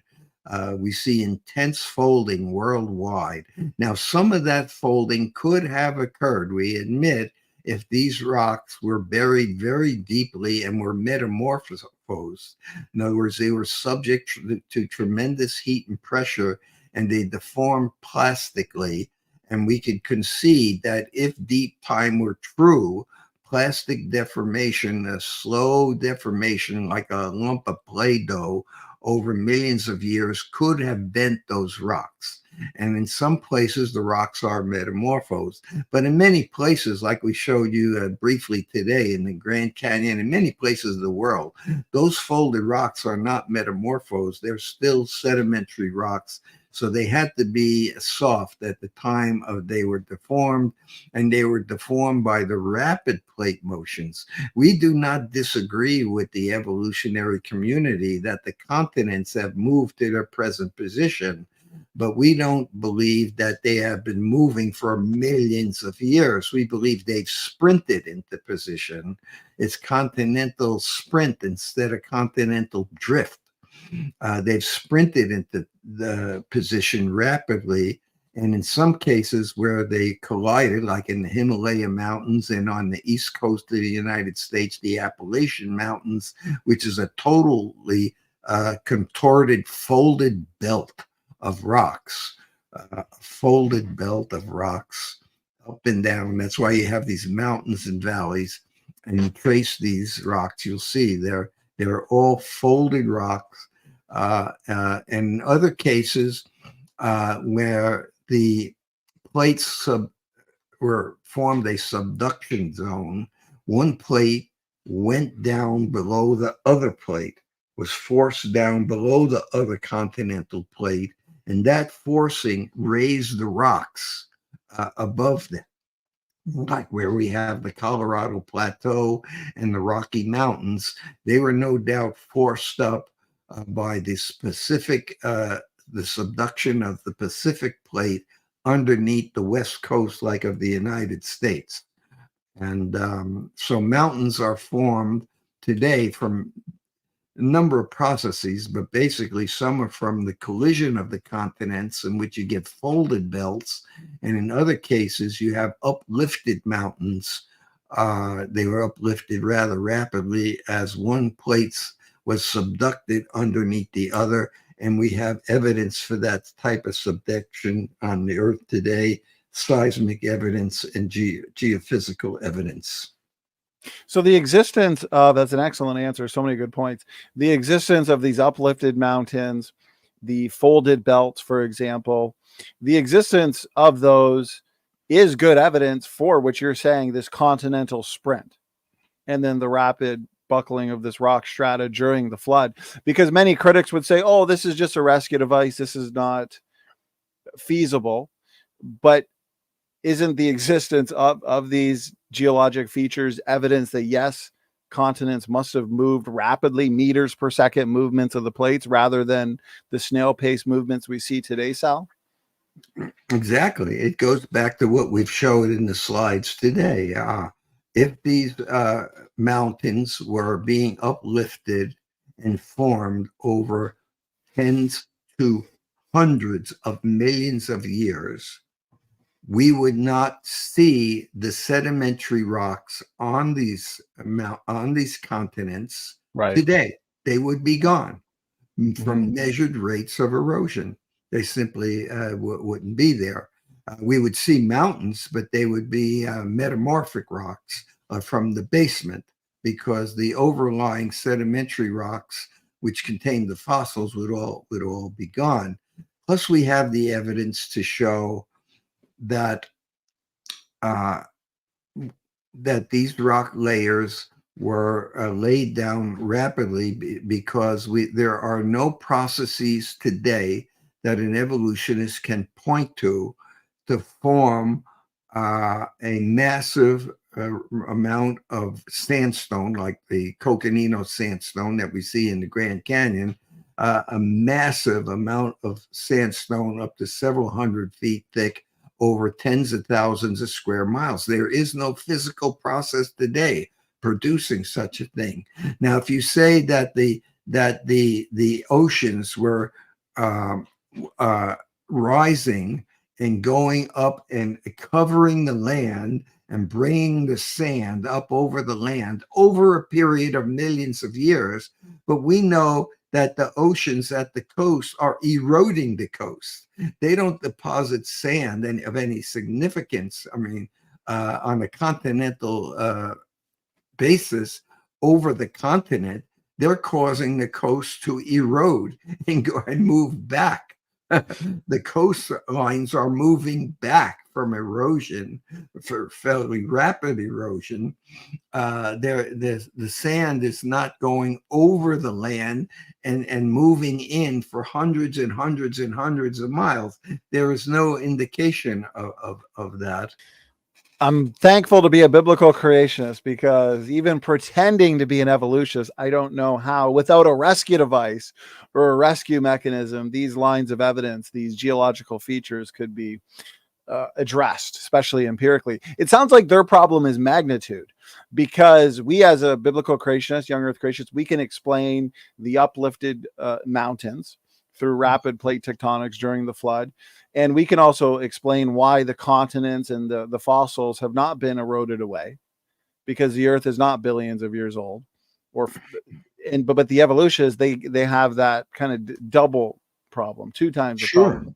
The fossils themselves, and that's a whole program and teaching in itself. I mean, it has been accumulating now for the last 30 years or more. The fossils themselves tell us that they have not been buried tens of millions of years ago, because of the original biochemicals, biological materials we're pulling out of these fossils now with advanced equipment and procedures.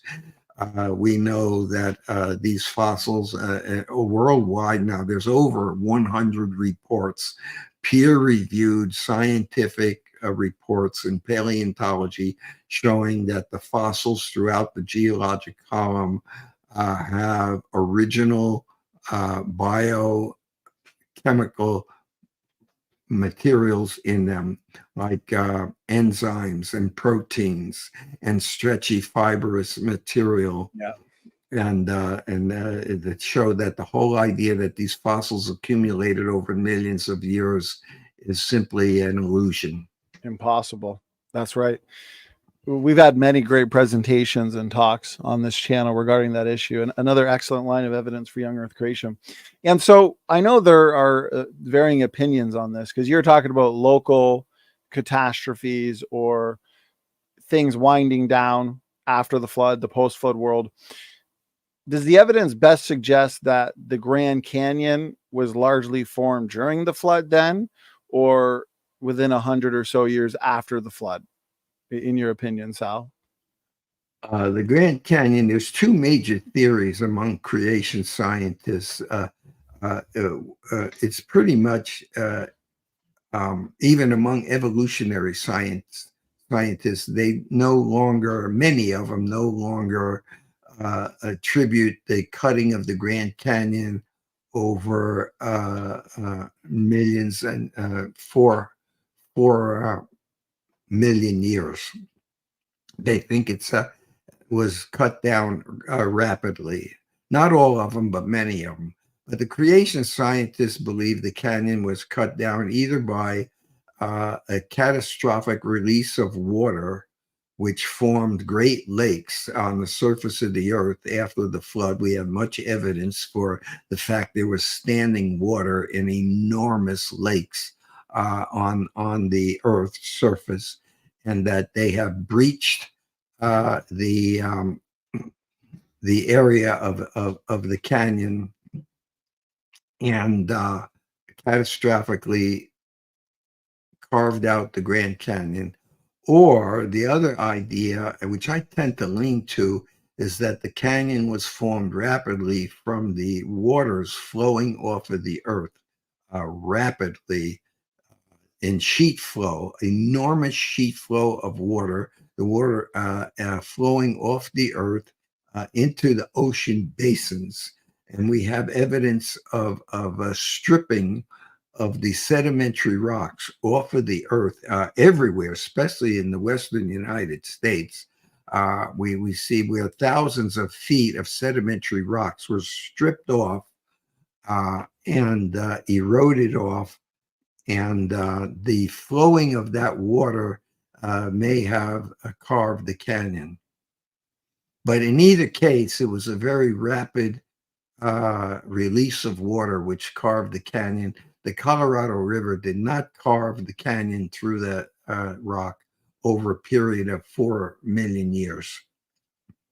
That's right. Either way, either theory, it required rapid processes, right, and not uniformitarian processes. So if we could, we got a good amount of people in the chat. Let's address some of these objections or criticisms here. So here's a question from Frank, and we've addressed this in the past, but it's okay to readdress some of these common points. And so he's asking, basically, if the global flood is true, if young earth creation is true, where did all this oil come from, Sal? That's a great question. It's a controversial thing. Where does oil come from? It is believed by evolutionists that oil has accumulated from the organic material in the rock, buried in the sedimentary rocks of the earth over, again, millions and millions of years. That's what the traditional notion of where oil has come from. However, we believe the earth is not millions of years old, and we do believe that oil is primarily from organic material, but primarily from the organisms that floated in the ocean waters, the single cell organisms that floated in the ocean waters like we have today by the countless trillions of them. They were buried in the rock, that organic matter, and like algae and diatoms and such. And they were buried and fairly rapidly deteriorated into oil and gas that we know today. In fact, there's some indication that oil and gas deposits may be in the process of accumulating even today, as this material continues to deteriorate in the soil after the flood. Thank you very much, Sal. We've got several questions that I can merge into one question. And so there's many questions that are simply asking the question that deals with the flood boundary. If the flood did happen, then essentially we should be able to point to which rock strata is flood, which rock strata is post-flood.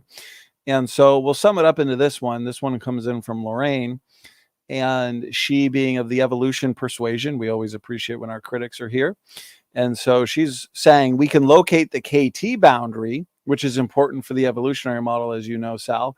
And so where's the flood boundary? Do you have any opinions on that position, Sal? Yeah, the latest thinking among many creation geologists, not all, but many of them, is that the flood boundary is well up into what they call the Cretaceous era. In other words, we have into the Cenozoic era, not in the Mesozoic. The flood boundary is not at the Cretaceous Tertiary, that's for KT boundary. It's not at that boundary, but that much of the rocks that we find in the Cenozoic era have also accumulated during the flood, and that the boundary is well up into the geologic column when the rock sediments stopped depositing at day 150 or 150 days into the flood, when all the mountains of the earth, as the Bible said, were covered. At that point, after that, the water started flowing off the rock, off the mountains. And that boundary between the flood and the post-flood, I believe, is well up into the Cenozoic era. Yeah, I think that's an excellent answer. We did a series here with Michael J. Ord where he presented what I thought was some very convincing evidence going over the amount of coal. I think it was between 12 and 29% of coal is from the tertiary. And some of these coal beds are 75 meters thick. Yeah. And so that, to me, and I think you agree, would be a flood signature and not something of a local flood. Right. There are many evidences of the rocks that we find well up into the geologic column, near the top of the column, that can only really be satisfactorily explained by a global inundation and deposition of those rocks on a massive basis. Though we find those rocks like coal and other types of deposits well up into the tertiary rock systems. That's right. And from my understanding, late in the Cenozoic is where we have evidence of these mountains uplifting 40,000 feet or so that we were discussing earlier. So if that's occurring above the KT, then would that not be a global flood signature? I would think so. Yeah. So to the critics, we have good ways or means to identify which is the result of a local catastrophe post-flood, right? And which is the result of the worldwide flood. Right. The earth has been settling down after the flood. I mean, there were catastrophes. There was still some volcanic activity going on, as there is today. And it most likely has settled down to what we see today. There was landslides and flooding of certain local areas. So the earth is actually, when you talk about climate change, it has been changing somewhat since the end of the flood. Right. As a result of the flood, it's been changing, but quieting down, basically. I've seen what the critics have to say. I'm going to pretend to be a critic because they would oftentimes point to what we're saying on the continental sprint, the meters per second movement of these plates during the flood year. They'll say, well, plates moving that quickly or rapidly through the floodwater, that would create too much energy, too much friction, and too much heat, that rather than getting the uplifting of these mountains, the rock strata and the plates themselves would just melt. And so they use that as a line of evidence against what we're talking about. Is there a good response to that, Sal, in your opinion?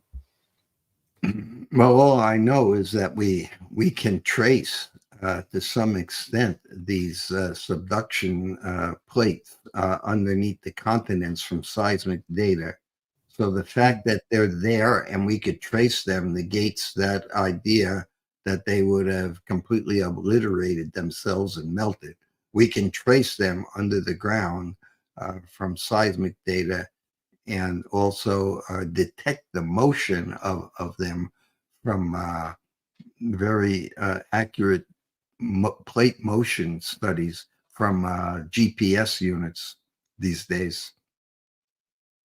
Yeah, that's a great response. Is that why we find, because you were talking about subduction earlier, where one plate goes below another one, subducts into the Earth's crust, if I understand it correctly. And so we have this evidence for rapid plate subduction with these enormous slabs of cool rock that they find in the Earth's crust where they should be melted, from my understanding. If they were taken down there millions of years ago through uniformitarian processes, shouldn't they have melted? The fact that they're still pretty cool, doesn't that suggest that they were probably taken down there just about 4,500 years ago during the flood, Sal? Right. It's called seismic tomography. It's a 3D with the enhancement of computers today, and the many additional seismic stations that we have worldwide, and computerizing these measurements and results and putting them together, we could see a almost 3D pattern of these subducted slabs in some places below the continents, and we could also tell from the velocity of the seismic energy through these slabs that they are more dense and cold, and so they couldn't have been moved down into the mantle millions of years ago, or they would have already partially or completely melted by now from the heat. But they are still cold slabs.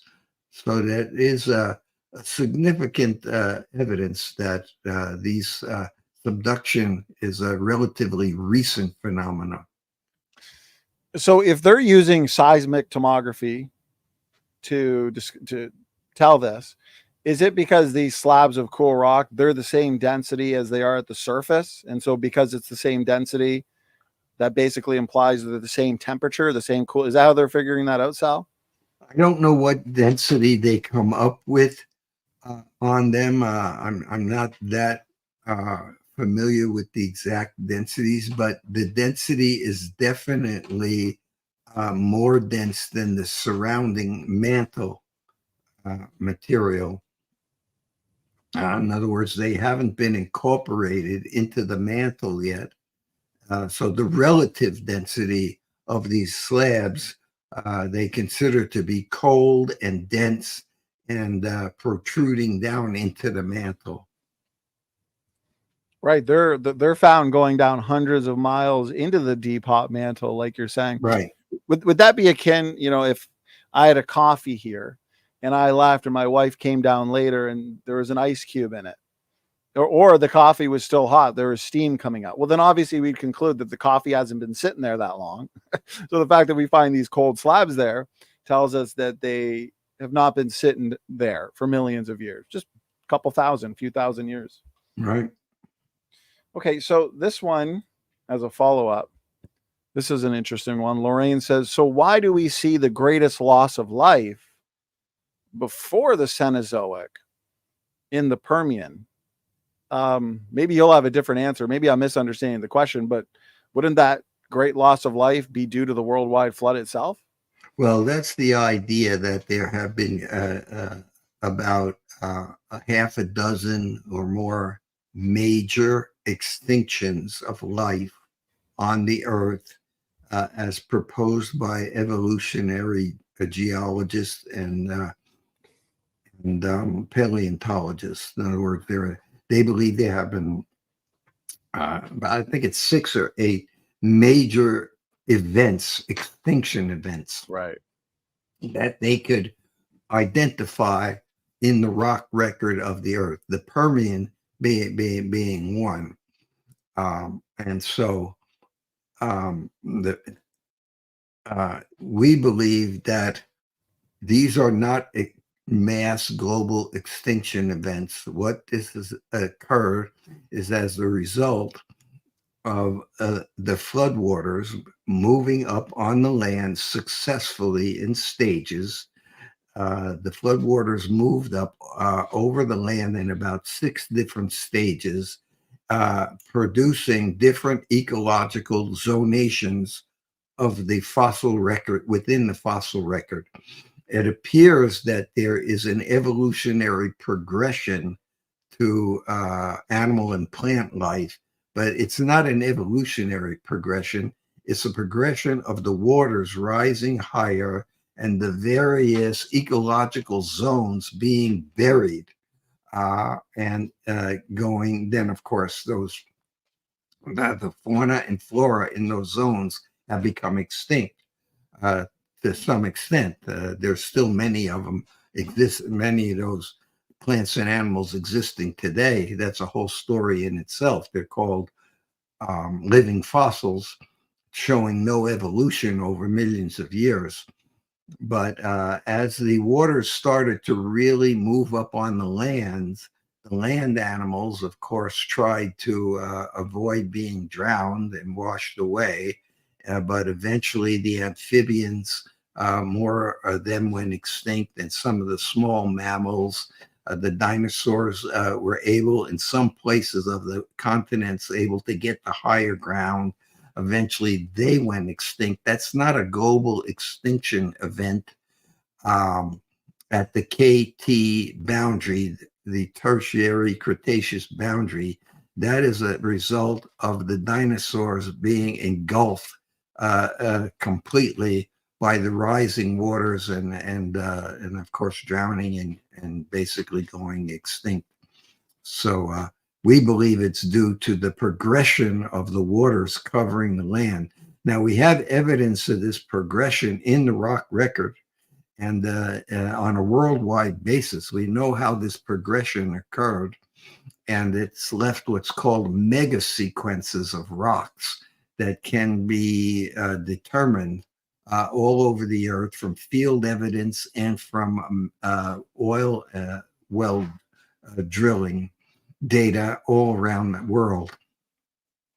And ICR has the latest information on that. If you're interested, Dr. Clancy, who's a geologist with the Institute of Creation Research, has recently published worldwide records on 3 continents: the United States, North America, South America, and Africa. He's working on the other major continents now, but he's published how these mega sequences show that the waters progressed in stages, with a slight recession of the water and then another stage throughout these continents on a worldwide basis.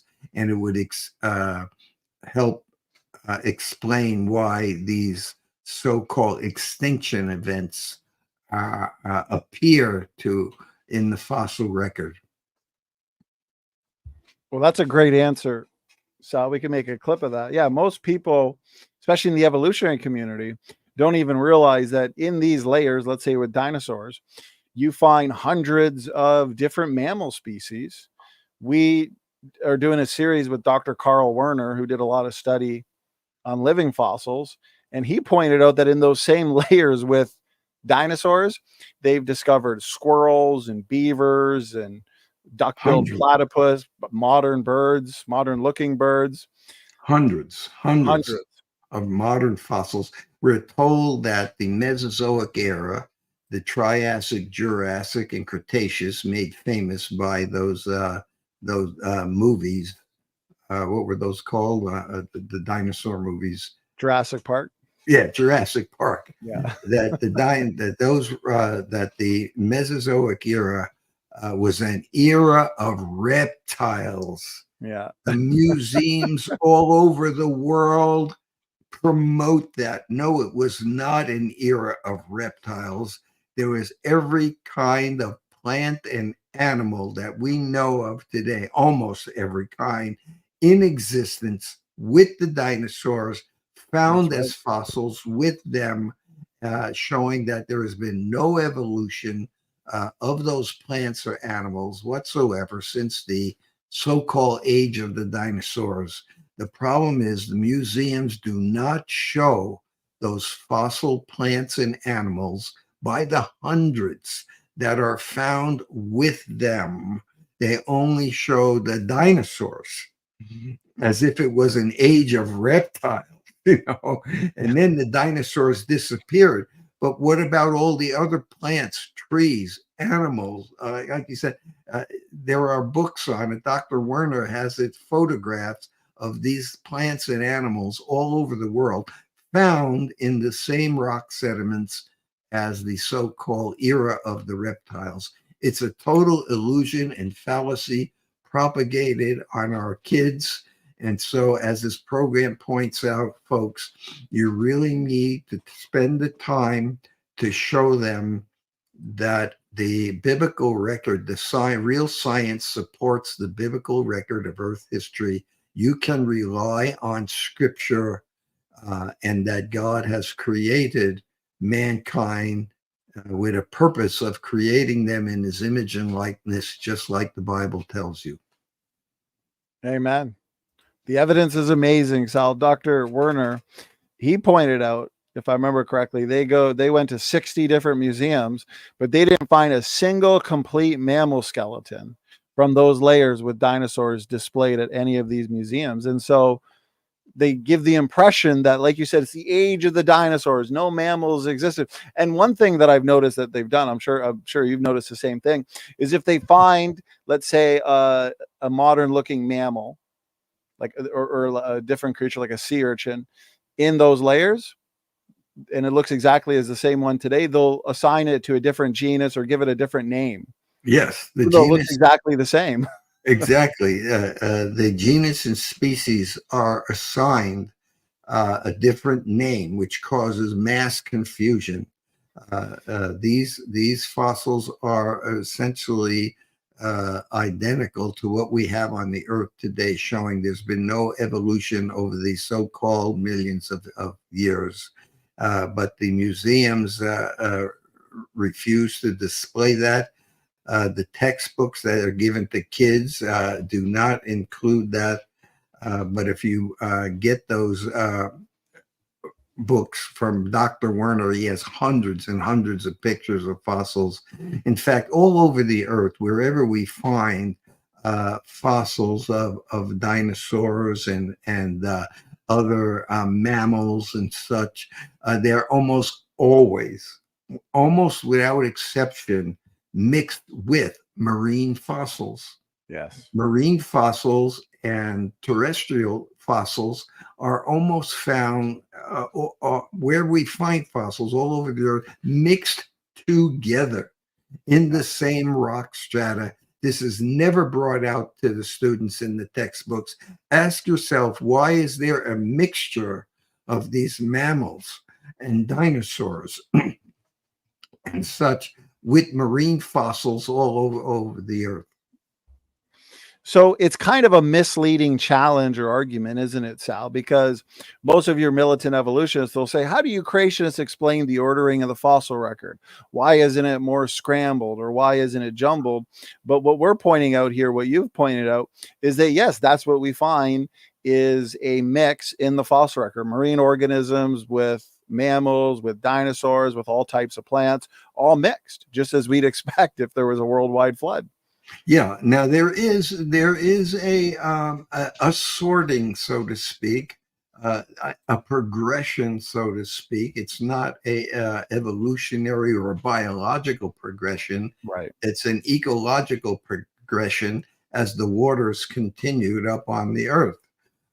And 90% of the fossils are marine fossils because those are the first ones to be buried. And then as we go up on the land, you have your amphibians and then your mammals, etc.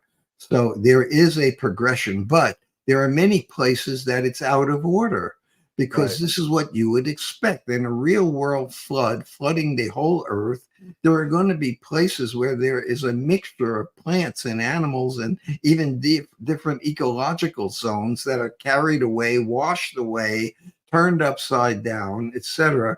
It's not a perfect order in the fossil record, but there is a general progression in the fossil record from marine animals on up to then you get amphibians, then reptiles, then mammals, and then modern day fossils. So there is a progression in the fossil record, but it's not a perfect progression. We don't expect that. The flood was chaos on the earth, Mhm. So yeah, I think that's a great answer. You showed the geologic column at the beginning of your presentation. So if we were to take that vertical column and turn it horizontally, are we now basically seeing community after community being buried? It's not communities over time, it's communities at the same time, but different ecosystems, different creatures living in different places on the earth. Sure. Yeah, I think that's a great answer. Not being buried, basically, yeah, in the same flood year, these communities are living at the same time, but they're being buried sequentially. A lot of times we find dinosaurs, we find their footprints, but we don't find their bones. But then at higher levels in the rock record, we start to find their bones. All right, good point. Well, because they're trying to escape the flood. And as the waters rose, eventually it overtook them and they were buried in the floodwaters. We find amphibians, we find amphibious footprints of various amphibians in the rock record, but no fossil of their bodies. Why is that? Because they're trying to apparently escape the flood, and their footprints are preserved as the sediments are deposited. But then their bodies are found in higher levels. No footprints. No footprints. We find the bones and the bodies of the fossils of the amphibians in higher levels because they were able to escape for a while, swim, water, get on land, and etc. So it's an indication of the rising waters. That's fascinating. You find in many instances, like you've said, the foot tracks, the footprints before you find the creature. So you find these amphibious footprints, then you keep going up, then you find the creature itself. Yeah. They're running. Right. Yeah. Footprints with no bodies, and then you find the creature with no footprints. Yeah. Amazing evidence for worldwide flood. Well, Sal, as always, time flies by with you. Comprehensive. We could do questions till same time tomorrow night. We have a very engaged audience. I could ask you questions all day, but I do want to respect your time. And to the audience, though, we are going to continue this series. This isn't the end. We're going to continue this till basically the second coming, probably. So, Sal, if I could maybe wrap it up with one final question, because you did talk about dating methods, and we'll continue a lot of these questions that I see coming in our next show. So we'll wrap it up with one last question. A lot of your critics, they'll say, okay, how does the young earth creation model explain the fact that your lower rocks, they're also dated lower than your higher rocks? And so they say the dating methods are correlating with each other, that the earth is billions of years old. What would be a good response to that, Sal? Well, that's what they say, but there isn't a direct correlation there as far as I know. A lot of radioisotope dating, you have rocks near the surface that are dated way older than rocks that are lower, and they just can't get it straight. In other words, there a lot of the isotope dates contradict each other, and there is no direct correlation. Now, there does seem to be some correlation with older so-called rocks lower in the column to come out with an older date than some that are younger, higher up in the column. I'm trying to recall what the reason, partially what might be some of the reasoning for that, but it's not a hard and fast rule. Most of your radioactive dates or radioisotope dates simply don't correspond to each other.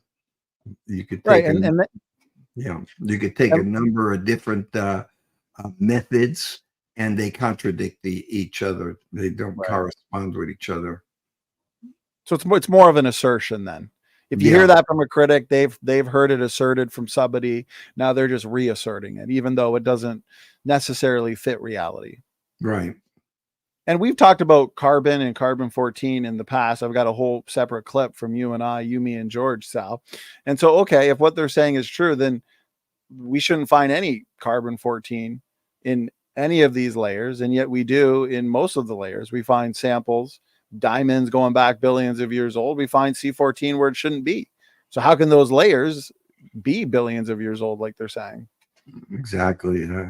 carbon-14 is a total friend to the creationist community and the biblical community. It is not a friendly scientific endeavor for the evolutionists. That's right. C14, a creationist best friend. And Sal, you are a creationist best friend, brother, because that was an excellent presentation, a fantastic Q&A. I always look forward to the Q&A periods with you, Sal, because you're a lot of fun to have these discussions with, and you're well-rounded. You got knowledge on all these different topics. And the geology questions are important. They're technical sometimes, but they're important because students, teachers, parents, they may come across some of these militant evolutionists, and they may be faced in some moments where they have to address these challenges. So Sal, I appreciate how thorough these programs are. And I also appreciate your time, not only for the show, brother, but the work, the time, the energy and effort you put into the preparation leading up to the show. So Sal, I want to throw it over to you for some final words, final thoughts, anything you wanted to leave myself and the audience with. Sure. Well, the purpose of these programs, I really thank Donny for making these programs available. But the ultimate purpose of these programs is not to give you a science lesson as such.